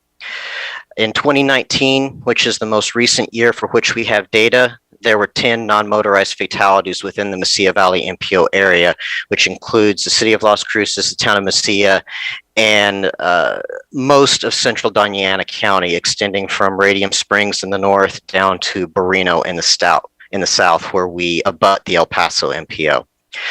As a result of these unfortunate statistics, the MPO's Bicycle and Pedestrian Facilities Advisory Committee requested that MPO staff do an evaluation of 2 intersections within the MPO area as a snapshot to get an idea and kind of a flavor for some of the recurring issues that are going on within the MPO area. The first intersection that the BPAC requested us to look at was the intersection of Loman and Walnut from a pedestrian safety perspective. There were 3 non-motorized crashes at the intersection of Loman and Walnut from 2015 to 2018. Each happened, as you will see on the screen, on the east side of the intersection. And each crash involved a turning movement, which was something that we found to be significant, a significant factor. One there at the north end of the intersection was a right turn movement of a vehicle that was on Loman and turning onto Walton. The other 2 collisions were turning movements of vehicles that were on Walton and turning eastbound onto Loman. This was one of the more significant factors of this particular intersection, something that we were made curious about, but we have not had a time to look into as to how frequent turning movements might be in non-motorized collisions. It was just something that was very stark at this particular intersection. And one of the other things that I want to point out at this intersection is the width of the Loman and Walton intersection, because of Loman being so many lanes that can create a mobility challenge for those who have mobility issues. The next intersection that we were requested to look at from the BPAC was the intersection of Missouri and Travis, and this was from a bicycle safety perspective. We found here some different factors at play, partially dependent on the different modes of travel that we examined as part of this. We did not look at pedestrian incidents at this location, but also depending on the different geography at this location. Obviously, this is geographically a smaller intersection than Loman and Walton, but also has the presence of the Travis multi-use path immediately adjacent to the roadway facility here. And so it is a more popular location for certainly bicycle and pedestrian traffic. There was not really a noticeable pattern per se of the incidents that happened. 2 of the collisions involved a through movement of individuals utilizing the crosswalk on their bicycles, and then one involved a turning movement of a vehicle off of Travis eastbound onto Missouri. And lastly, when the city councilors on the MPO policy committee requested MPO staff to come and give this presentation, they also requested us to take a look at the intersection of Main Street and Elks and Travis as part of this. Unfortunately, it takes some time for us to receive the data from the State Crash Center at UNM, and unfortunately we were not able to receive that information from UNM in time for this presentation, but we do annually receive generalized crash statistics from the state, and so from those there were 3 non-motorized collisions that were kind of in the area of this intersection. One of them was at Cedardale, another one was at Lenox, and both of those are far enough away that we don't think that the circumstances at this intersection played a tremendous role in those incidents. And then lastly, there was I believe it was in 2017, a collision at the back entrance of the Border Patrol station, which is on Travis, just slightly off the screen here of the slide. But again, not having the reports in front of us, so we're not able to say this conclusively, but we don't think that there was any interplay between the intersection itself and the circumstances of that collision. There is one other thing that I do want to point out about the Elks and Main intersection, as North Main is designated as US 70. So that facility is owned and operated by NMDOT. So any safety project that would be implemented at this location would have to be sponsored and implemented by the DOT. As far as implementation options are concerned, there are a wide variety of available tools that can be used to improve non-motorized safety at intersections and corridors.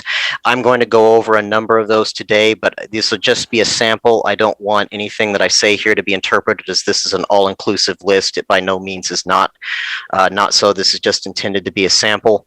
And also, I do want to say that not every solution is going to be applicable or possible at every location.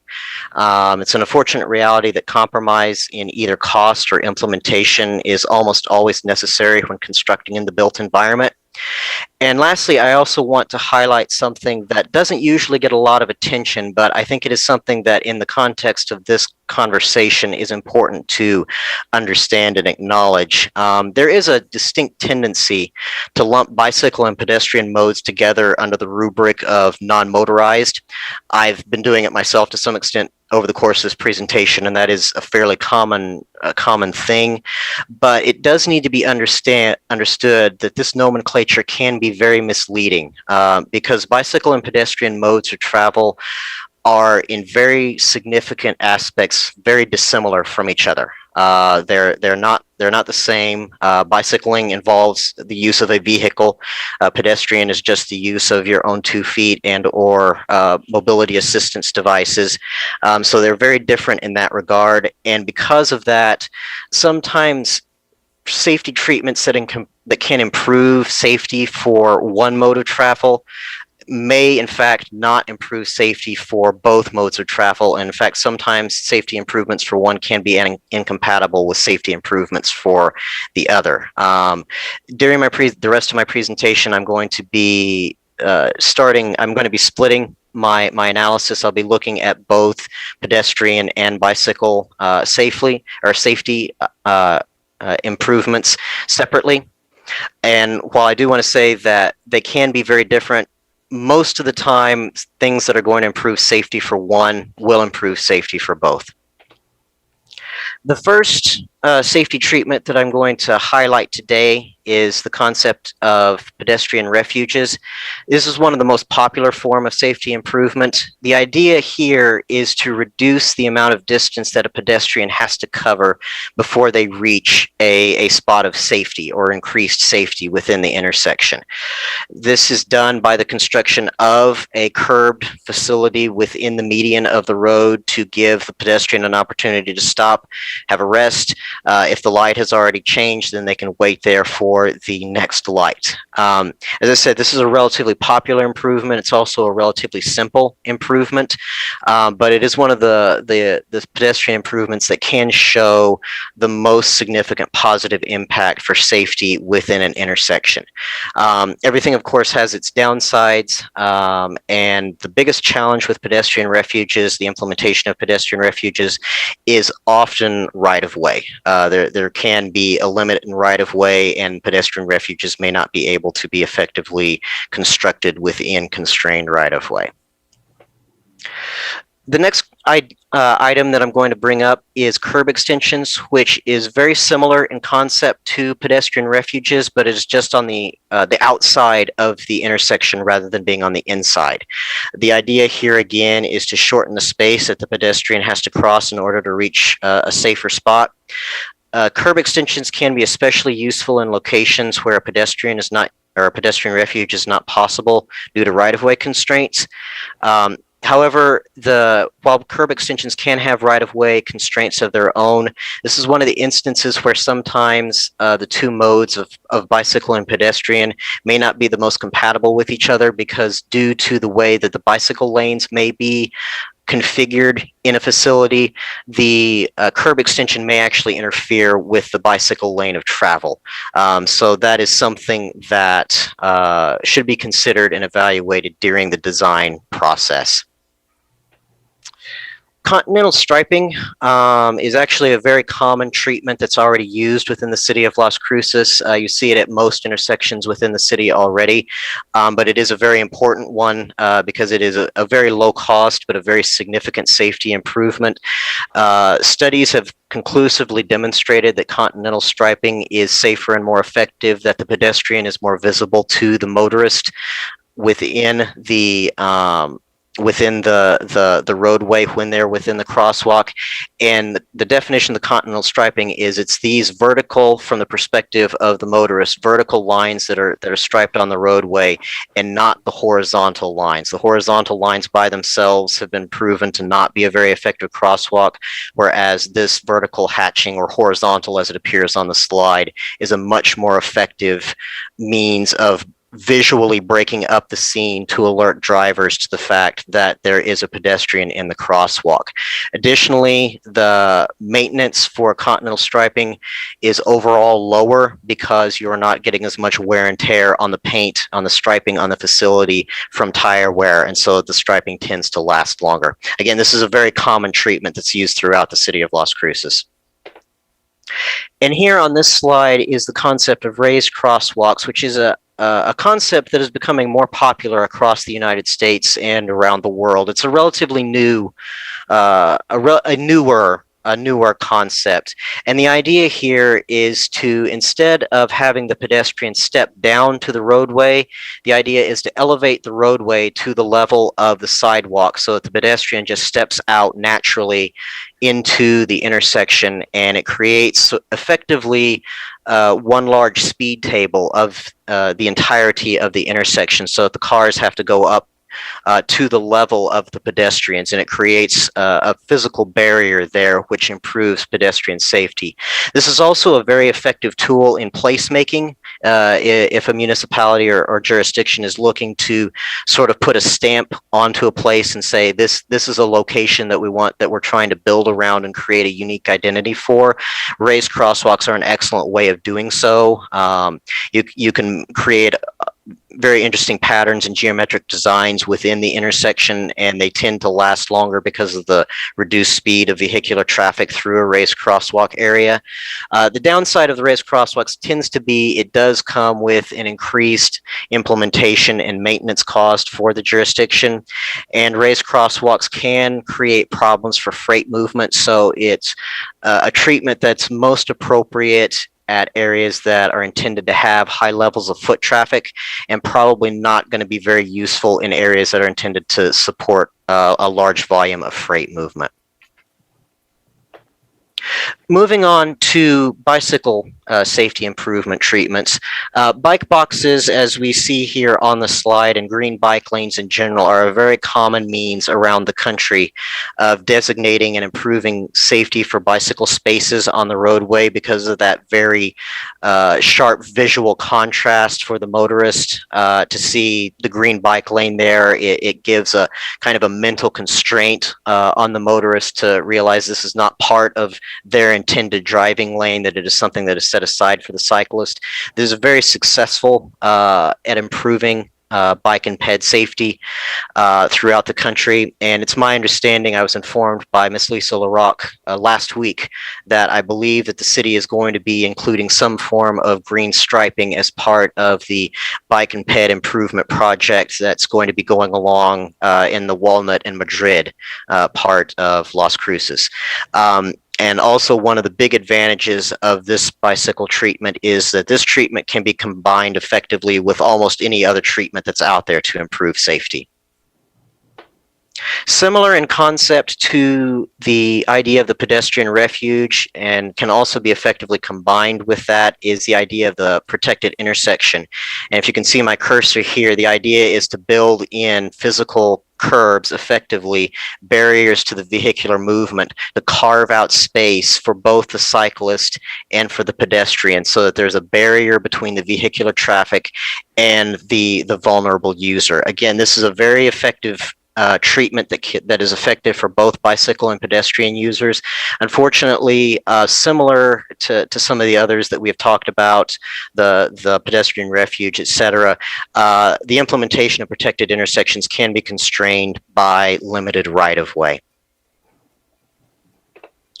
And then the last treatment that I'm going to discuss today is the roundabout. Obviously, we're all very familiar with roundabouts, and the safety benefits of slowing down traffic and giving non-motorized users space within the roundabout is well documented. There are, however, I'm actually going to point out something with regards to roundabout that oftentimes is not really taken into a great deal of consideration. And that's the fact that while roundabouts are demonstrably proven to be safer for the bicycle user, there are actually some indications that roundabouts may actually be a little bit worse for the pedestrian user than the traditional crossed intersection. And the reason for that is, as you see here, we've got the crosswalk, if you can see my cursor over here. And the issue that it has come up in some literature that I have reviewed is that vehicles that are in the roundabout may not be looking ahead to see the pedestrian in the crosswalk. They may still be looking at the traffic that is within the roundabout, trying to fit themselves in and not looking ahead. Also, it is easier in some instances, depending on how the roundabout is designed, for pedestrians getting from one opposite corner of an intersection to the other. The traditional intersection may actually be easier and safer for the pedestrian rather than the roundabout, just because of these repeated points of some degree of additional friction. However, that being said, the reduced speed of the roundabouts overall is a net positive for all non-motorized users within the roundabout. And I also do want to, at the conclusion of my presentation today, talk not just about geometric improvements, but I also want to discuss safe behaviors in education and what all of us as road users in whatever mode, and we all utilize the road in different capacities at different times, so it's applicable to all of us. But all road users, motorists, cyclists, and pedestrians, each have a responsibility to watch out for each other and communicate with each other when the different modes interact with each other on the roadway. Everyone needs to always obey the laws and traffic controls. It's very important for all road users to be predictable in their actions so that everyone can anticipate each other's movements. It's very important that, and it needs stressing, that all road users, whether they're in a car, on a bicycle, or on their own 2 feet, they absolutely must maintain good situational awareness at all times when they are on or near the roadway and not let their attention get distracted. One of the most important factors that is consistently a top contributor to crashes is inattention. And that's one of the things that we each have the power to improve that statistic on our own each and every single time that we use the roadway, whether we are biking, whether we're driving, or whether we are a pedestrian. Always, always, always keep your attention focused on your surrounding. Roadway users should always be sober and alert when they're on the roadway, should not be attempting to use, certainly not motor vehicles, but even should not be using bicycles or even probably walking too much when you are under the influence of alcohol or drugs. And lastly, every road user, regardless of mode, should take the time to educate themselves on their responsibilities depending on their mode. Drivers should especially be watchful for vulnerable users at all times, obey speed limits, and always be aware of their surroundings. Cyclists need to be sure that they are visible at all times to all road users, and to maximize their safety should use the bike lane if it's available, or be as far over to the right in the travel lane as is practicable. And to maximize safety, pedestrians should always remain on the sidewalk if there's one available, and if there's not, to always remain as far from other traffic as is possible. And it bears repeating again, and this is the final thought that I'm going to leave the council with today, is that the importance of staying alert on the roadway cannot be overstressed. Some of the recent tragedies that have happened within our area, even within the past year, could have been avoided if those involved had maintained good situational awareness of their surroundings at all times.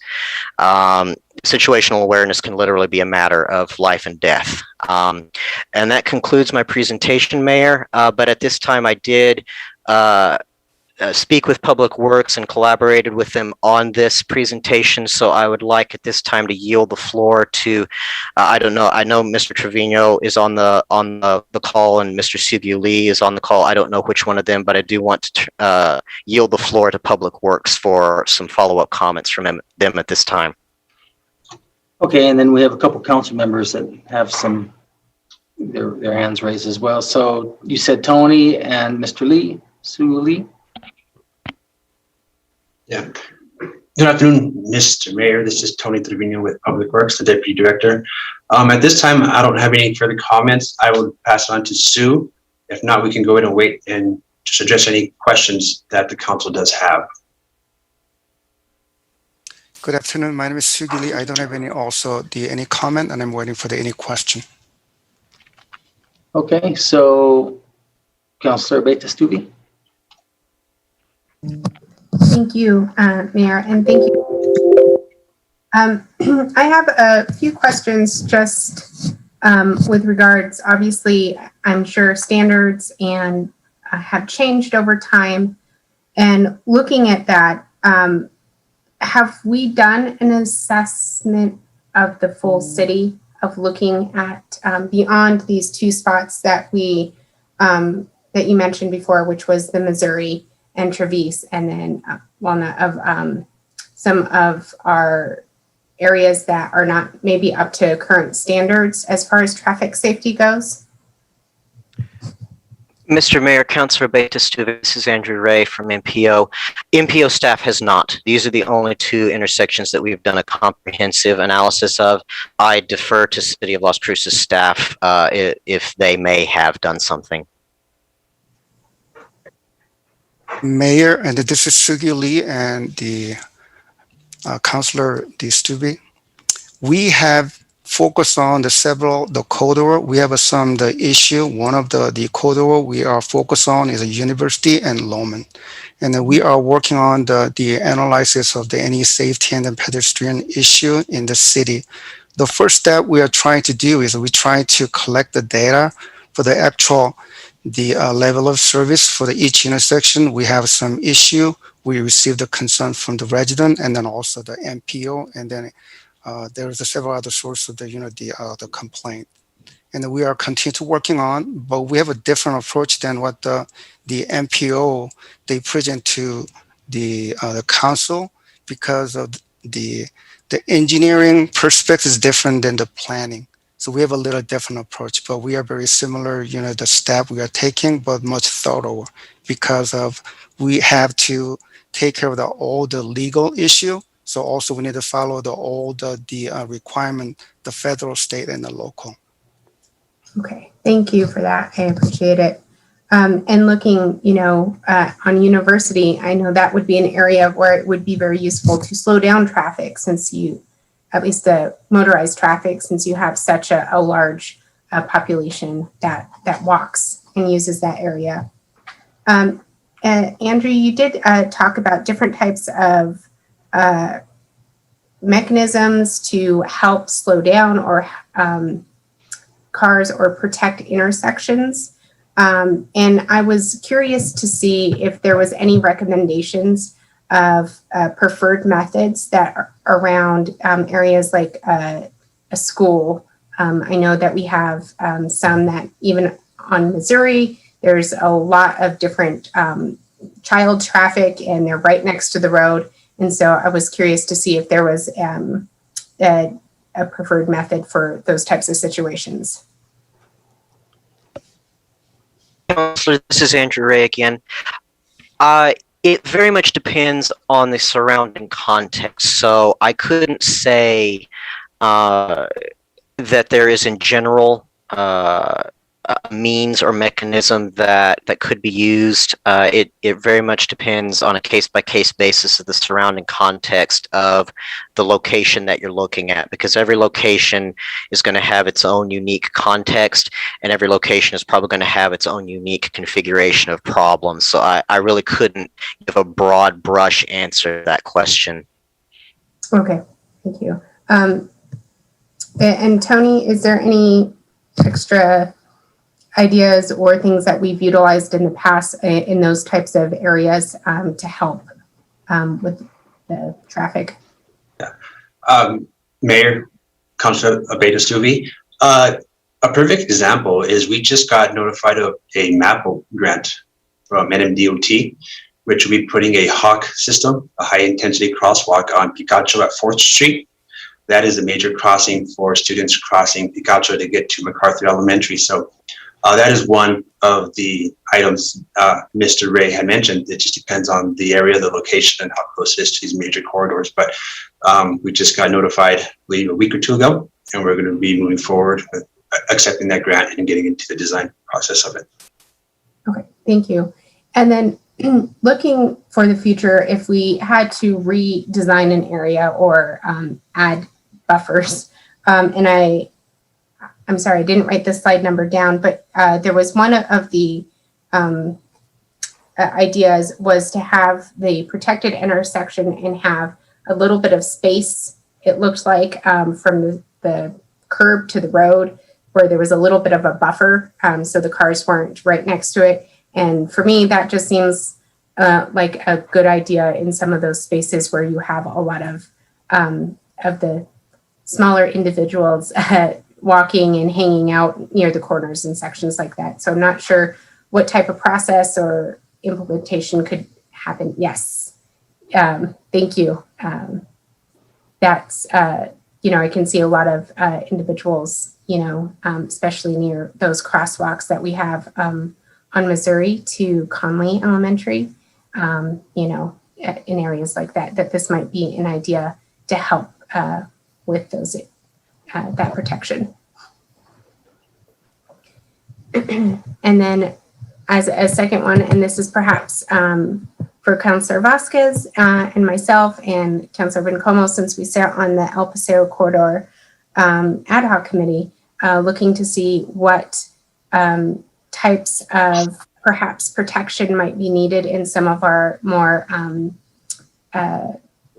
robust areas, areas that have bus stops too, because we know that people often like to cross the street near those stops as well. So it's perhaps something that we should look at if we can.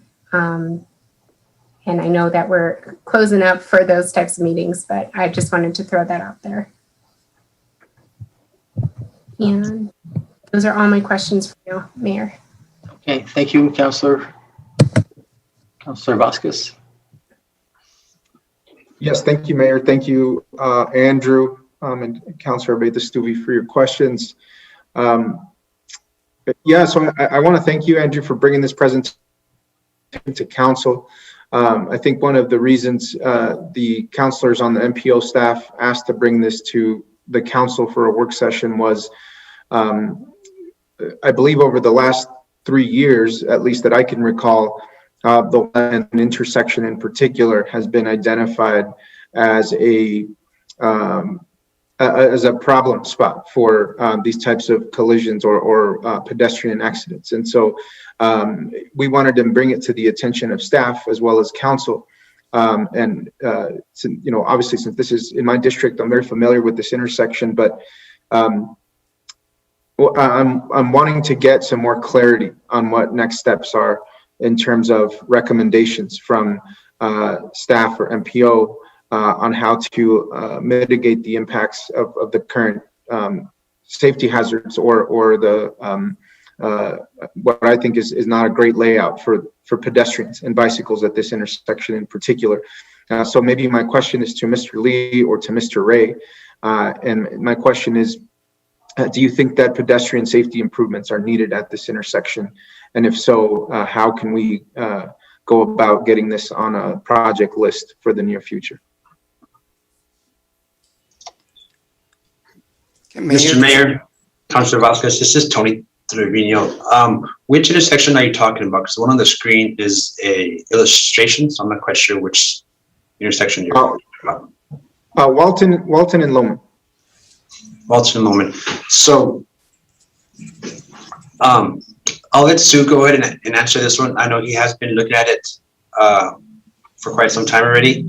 There's some right-of-way constraints. I know probably one of the best uses for this would be that median refuge. However, due to lack of median here and kind of just due to all the amount of traffic going through here, that is going to be a difficult intersection just due to the right-of-way, the gas station right there on the south side and so forth. But Sue, do you have any further background him? Yes, Mayor and Councilor Vasquez, when we received any complaint from any resident or any institute, first thing what we used to do is we analyze the most recent accident in 3 years, and then look at what the actual cause, and then we look at the accident report. But unfortunately, the example, the location, the MPO present to the city council at this point, it's all human error. So if there's a human error involved, the city staff, we used not go into too much detail unless there is a significant number of the accident. But we know that this intersection, specifically any intersection along the Loman, we try to find why the people not obey the law. Specifically, when they got the right turn or left turn on the unprotected, they supposed to yield to the pedestrian, but that's the law. So we try to put something more visible or give another warning sign to the driver. They make a turning movement. So that's the first thing we look at it.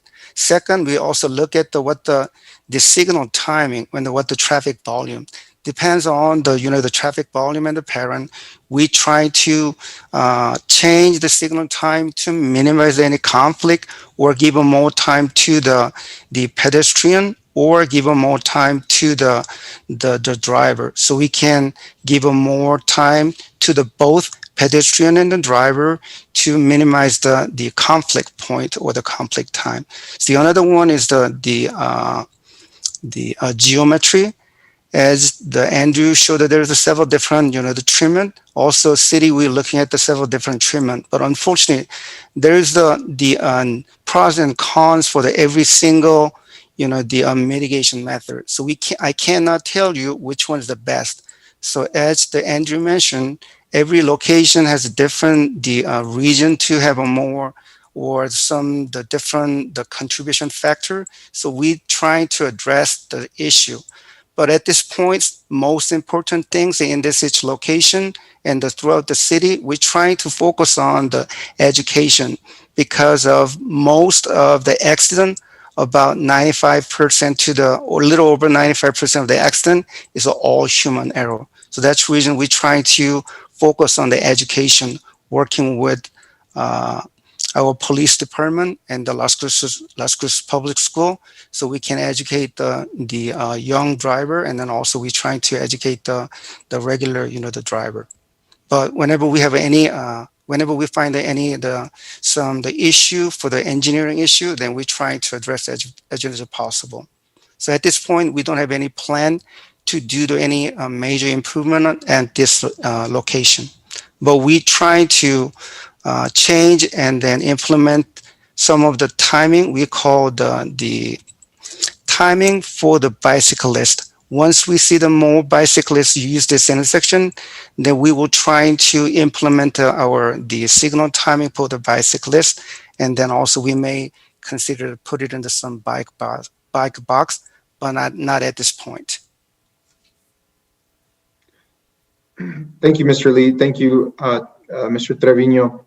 Mr. Lee, would you agree that that good engineering and good street design has to account for some level of human error in terms of the social aspects of how human beings behave? Should we be creating a built environment that is also reflective of many people not following the law or proper protocol at certain places, at certain intersections like this. Mayor and Councilor Vasquez, I agree with you, but I want to just remind you and then all the member of the council, we are the fourth or the second worst the driver in the United States. Not only we are the worst of the pedestrian, but that one of the big contributing factor is the driver's behavior. Thank you, Mr. Lee. I appreciate that answer. And I think for this particular intersection, I don't think education is good enough. And I'll say I don't think we're going to get very far with continued education efforts. I'm not sure that that's going to reduce the pedestrian conflicts here. I've traveled often on and have seen, in particular, what's the most heartbreaking is you see a mom with a stroller rushing down the intersection from McDonald's to Walmart or something like that, trying to make sure she catches the end of that street while various vehicles are inattentive or not paying attention. One, it's not very dignified way to cross the street because it's so long, and I don't feel like there's enough pedestrian protection features here. And then second, it's a heavily traffic pedestrian area. I think anyone who drives down the street will acknowledge that. And so I don't personally think that the existing protections for pedestrians there are good enough. And again, this intersection has been highlighted by the MPO for the pedestrian and vehicle conflicts for 3 years now. And so there's clearly an issue here that we're not working on, we're not solving. So I would love to see some opportunities to improve pedestrian safety at this intersection, in addition to the education. And I'm wondering what the best way would be for us to go about initiating that if there is council consensus. Mayor. Mr. Mayor, Councilor Vasquez, this is Tony Trevino again. Just want to bring to light that we are working on this corridor as part of the active transportation plan regarding the Walnut on the north side. Community development is working on the south side of this intersection with some pop-up bike lanes to kind of start to come up with some kind of plan or coordination of how to accommodate bicyclists and pedestrians here. So this is just kind of the intersection of both of these projects coming together. So this isn't, unfortunately, all these items that were brought up by Mr. Ray on this require right-of-way. So there's going to be some engineering and planning. We just can't go and do some immediate striping or some signage. So this is going to be part of a major capital improvement project, as well as several of the utilities in this area need to be redone also. And it's not only this intersection, but it's pedestrian safety parallel up and down this Loman corridor. So we just can't go and address the intersection. It's going to be a whole corridor process from Telshore, the I-25 down west. So this is a big area that we have talked about before and what we're going to do. But it's just going to take some time to kind of see what kind of right-of-way, what can we do here, and trying to get the active transportation plan on the north-south direction to accommodate some of this is what we can currently do without such a huge impact to that intersection. So staff is working on that from 2 different departments to try and get this accommodated. So no, your comments are well received. We are aware of this. It has been brought to our attention before. We're just trying to figure out how we can attack this, because it's going to be such a huge project for us to approach. So thank you. So Mayor, and then this is Sugio Lee again, the Councilor Vasquez. Yes, we are looking at this one for the temporary and then also for the long term. As the Tony mentioned about the long term, we'll take a look at them more closely about some temporary or the immediate, the fix we can do with the current budget. Thank you, Mr. Lee, and thank you, Mr. Trevino. And yes, absolutely. I mean, in terms of the budget setting, I would love to prioritize this area for budget recommendations that are in line with keeping people safe here. Have a few recorded accidents. There's a lot of near misses. There's a lot of people nearly getting hit or accidents that aren't reported that I know happen at this intersection. And so I just want to keep that in mind because those things may not be recorded in the official numbers. And so most people, I think, will agree that this is a vehicle-friendly corridor by as many lanes as we have, but it's not a very people-friendly corridor, not a very people-friendly intersection. And so I just want to make sure that we are proactive in working on that. Tony, Mr. Trevino, sounds like we are working on that. I just want to make sure that this is prioritized again, because the problem exists now and the people are crossing this intersection now and want to do what we can as a city to keep our pedestrians safe along this particular intersection. So I appreciate your work. Thank you, Mr. Trevino. Thank you, Mr. Lee. Thank you, Mayor.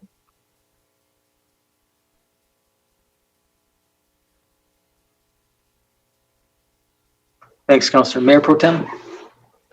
Thank you, Mayor. Thank you, Councilor Vasquez and Councilor Abetes-Tuvi, Mr. Ray, Mr. Trevino, and Mr. Lee. I've been concerned about pedestrian safety and when we have folks that are hit and who are either injured badly or who die based on being hit and whatnot. And I feel there's a disconnect. And when I say that, I don't know what MPO's responsibility is, and it starts and where it ends, and where our city traffic and planners starts and ends. Because I think we deserve, as a public and a community, to understand where those hot spots are, where those areas are. And so you've mentioned some, Mr. Ray, specifically, and I think I'm asking, and I think council is asking for some mitigating practices to be implemented. And I'm not hearing a plan. It's disturbing and disappointing. And so I'm asking that there are these hot spots, places. I'm glad to hear that the Hawk system is going to be put up on 4th and Picacho. I think that's going to be very helpful. But I'm also thinking about, I've been talking about the Madrid and Solano area, and there was a very bad crash. I'm not sure if it was deadly or not, but there are places all around where we see crashes, be it bicyclists, pedestrians, and then we don't hear from anybody about it. And I think we need to have more communication about what the city is doing, what MPO is doing related to those. And so I have sort of the same questions and really concerns that my fellow councilors have that have been brought up, and I'm really wanting for us to be proactive rather than to be reactive. And I really like and appreciate Councilor Abetes-Tuvi's comments about an assessment.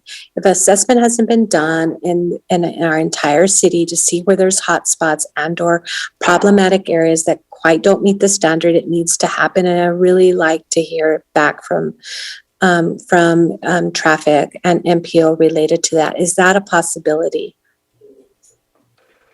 Mr. Mayor, Councilor Gandara, this is Andrew Ray from the MPO. Thank you for that question. That's a very good one regarding allowing an opportunity to kind of clarify the division of responsibilities.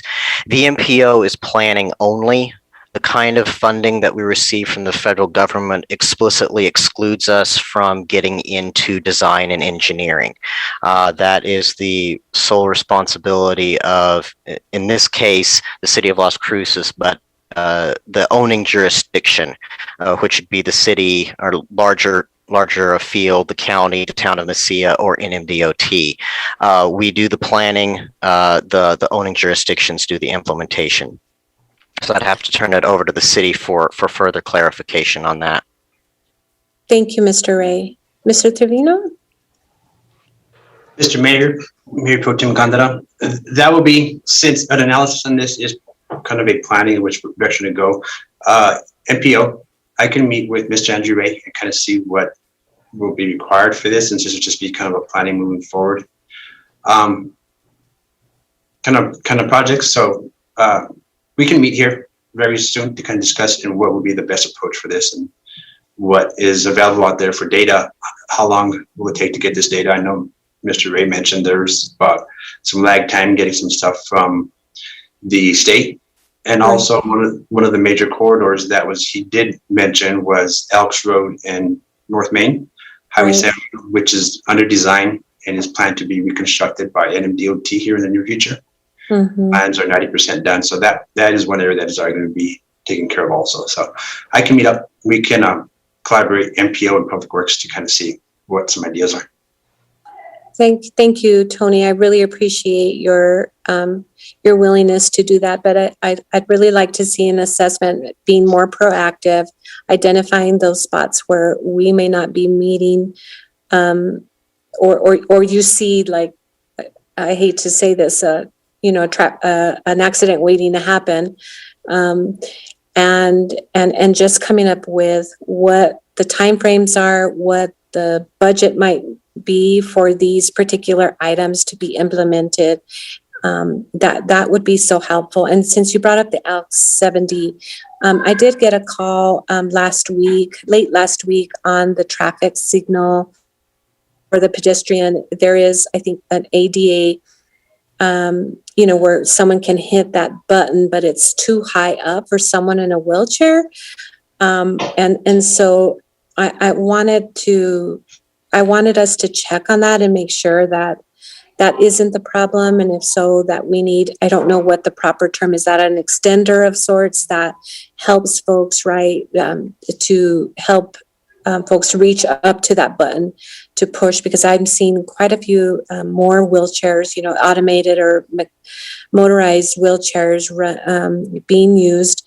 And so I'm looking at those kinds of things. I think those are important issues to also be looking at, and working with people like the Beloved Community and Doniana Community United. They do lots of safety walks and point out things that are of concern related, especially to folks that are disabled and wheelchair bound. Okay. And then you mentioned education, Mr. Lee, and I want to hear. I'd like to see really more detailed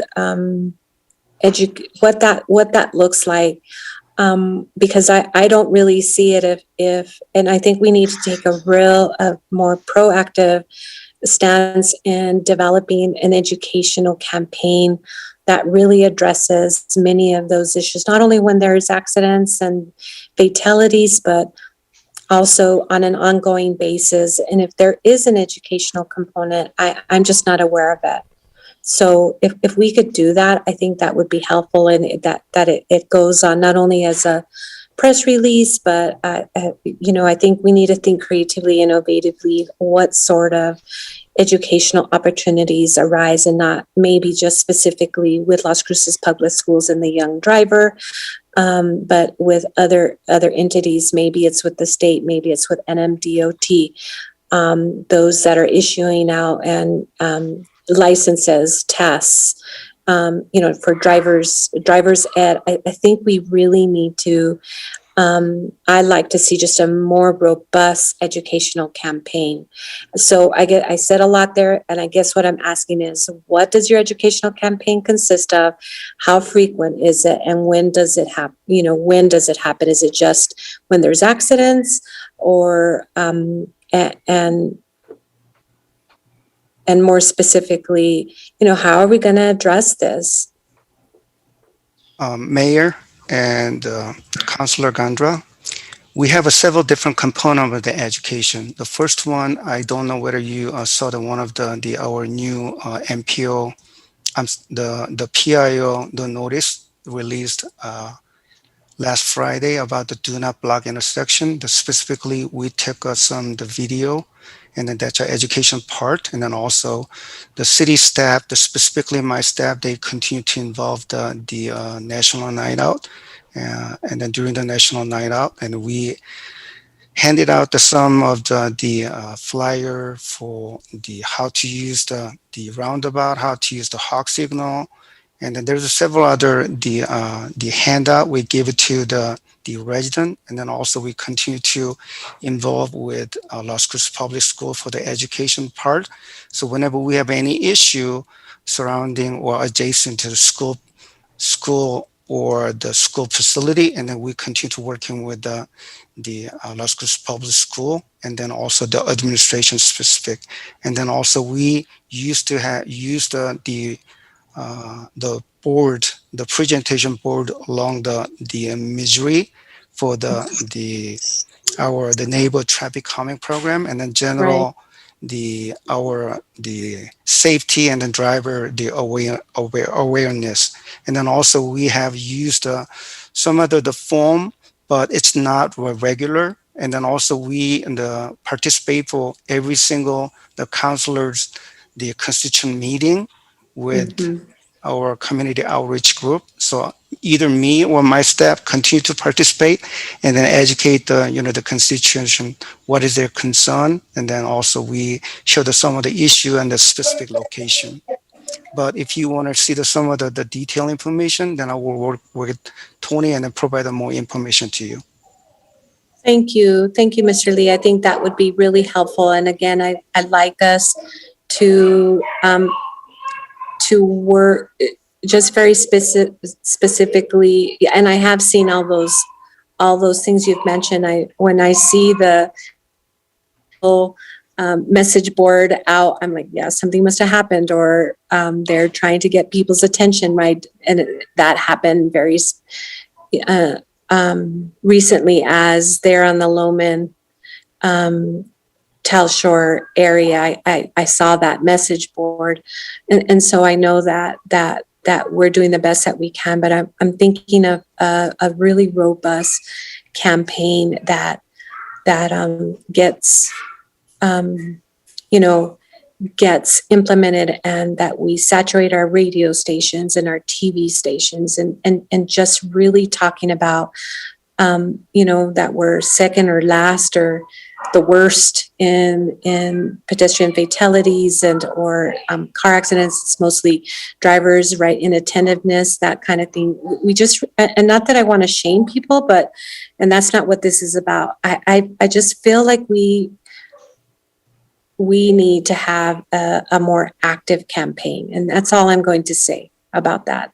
Thank you, Mr. Lee, Mayor. Those are all my comments and questions. Okay, thank you, Mayor Pro Tem. Looks like Councilor Flores had a question. Thank you, Mayor, and thank you, Mr. Trevino and Mr. Lee and Mr. Ray for the information you've presented to us. Insofar as education goes, I think that this is a comment or an observation. I think there's a direct correlation between the state of New Mexico not requiring driving tests or actual driving when you go to MVD to get your driver's license, and to have someone watch your driving skills right along with you. And and when you renew your driver's license, there's no test there. So in terms of knowing, like people not knowing that they can actually go into the intersection when there's a flashing yellow left turn arrow, and then proceed when it's safe, as opposed to just sitting, not even entering not even taking care of that.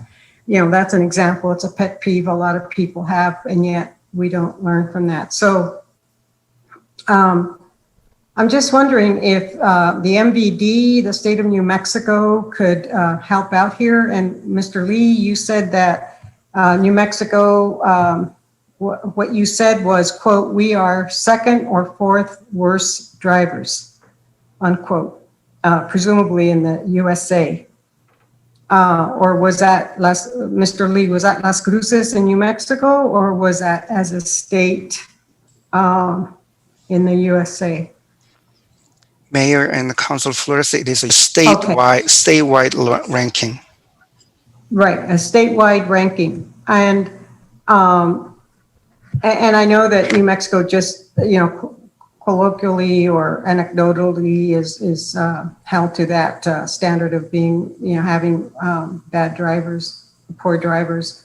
But I don't think that there's anything innately, I don't think that people are innately incapable of learning how to be good drivers. I think it's a lack of education, and perhaps education insofar as having billboards isn't the answer, but I do think that maybe we should have some state funds for educating drivers, for implementing driver's tests at time of getting your first driver's license, getting driver's education in high school. So it'd be a question of also working with the public schools. I don't know how all of that would be done, but that needs to be done. And as far as funding goes, it would have probably, there's probably grant money out there, federal money sitting there to educate people how to drive. The use of roads is very important. And we don't want, especially with, these major arteries, really,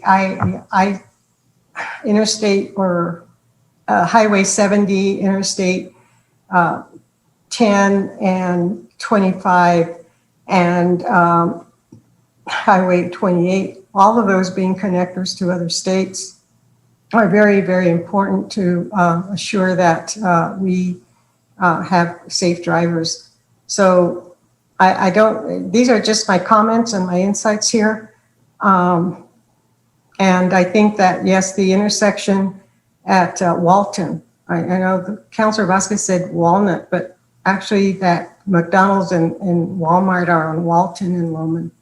But, and so when you gentlemen were referring to Walnut, I don't know if you meant Walton, but it doesn't matter. The point is that we need education. And I'm just putting that out there. Maybe it's something for Amy Johnson Basford to look into, for us to get money from the state. I don't know. I definitely work with our schools, but we need to have driver's education.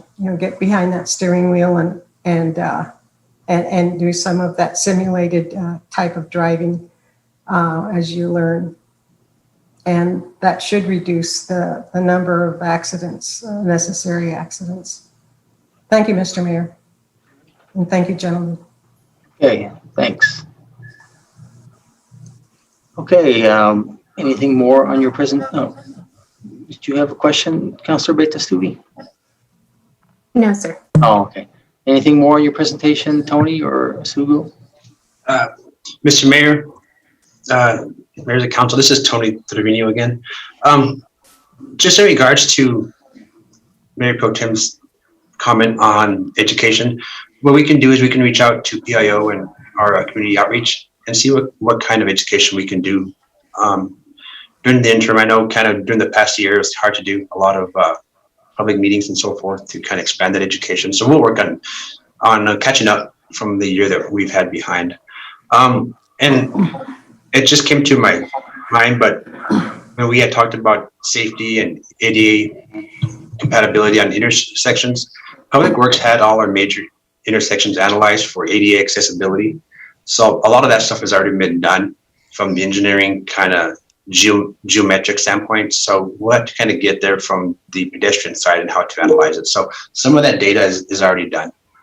So we will begin with that and coordinate with MPO to answer some of the questions that were brought up. So thank you. Thank you, Tony.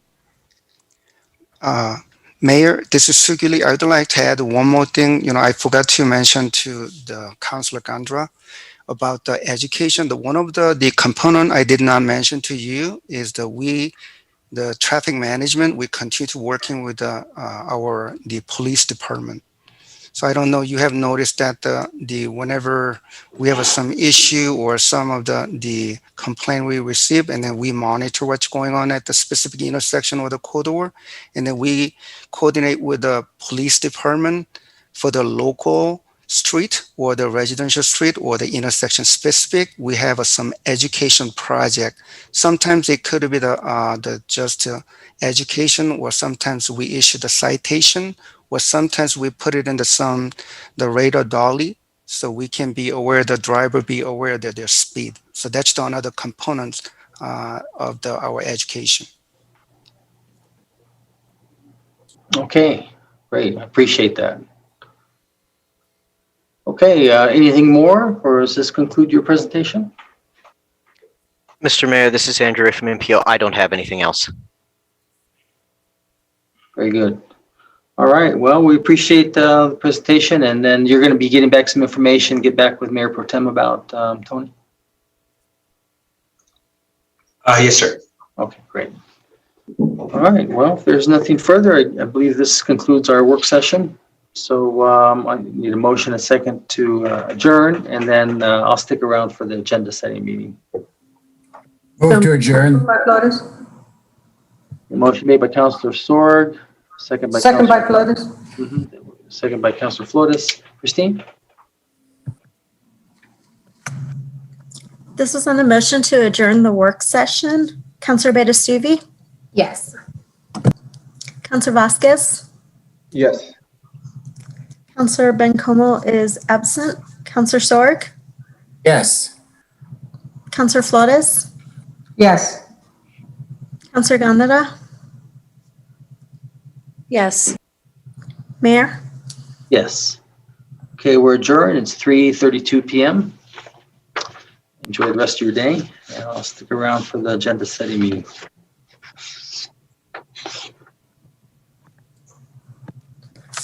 Christine, the agenda I have has 3 items on it. Is that right? Yes. Okay, I'm ready when you are.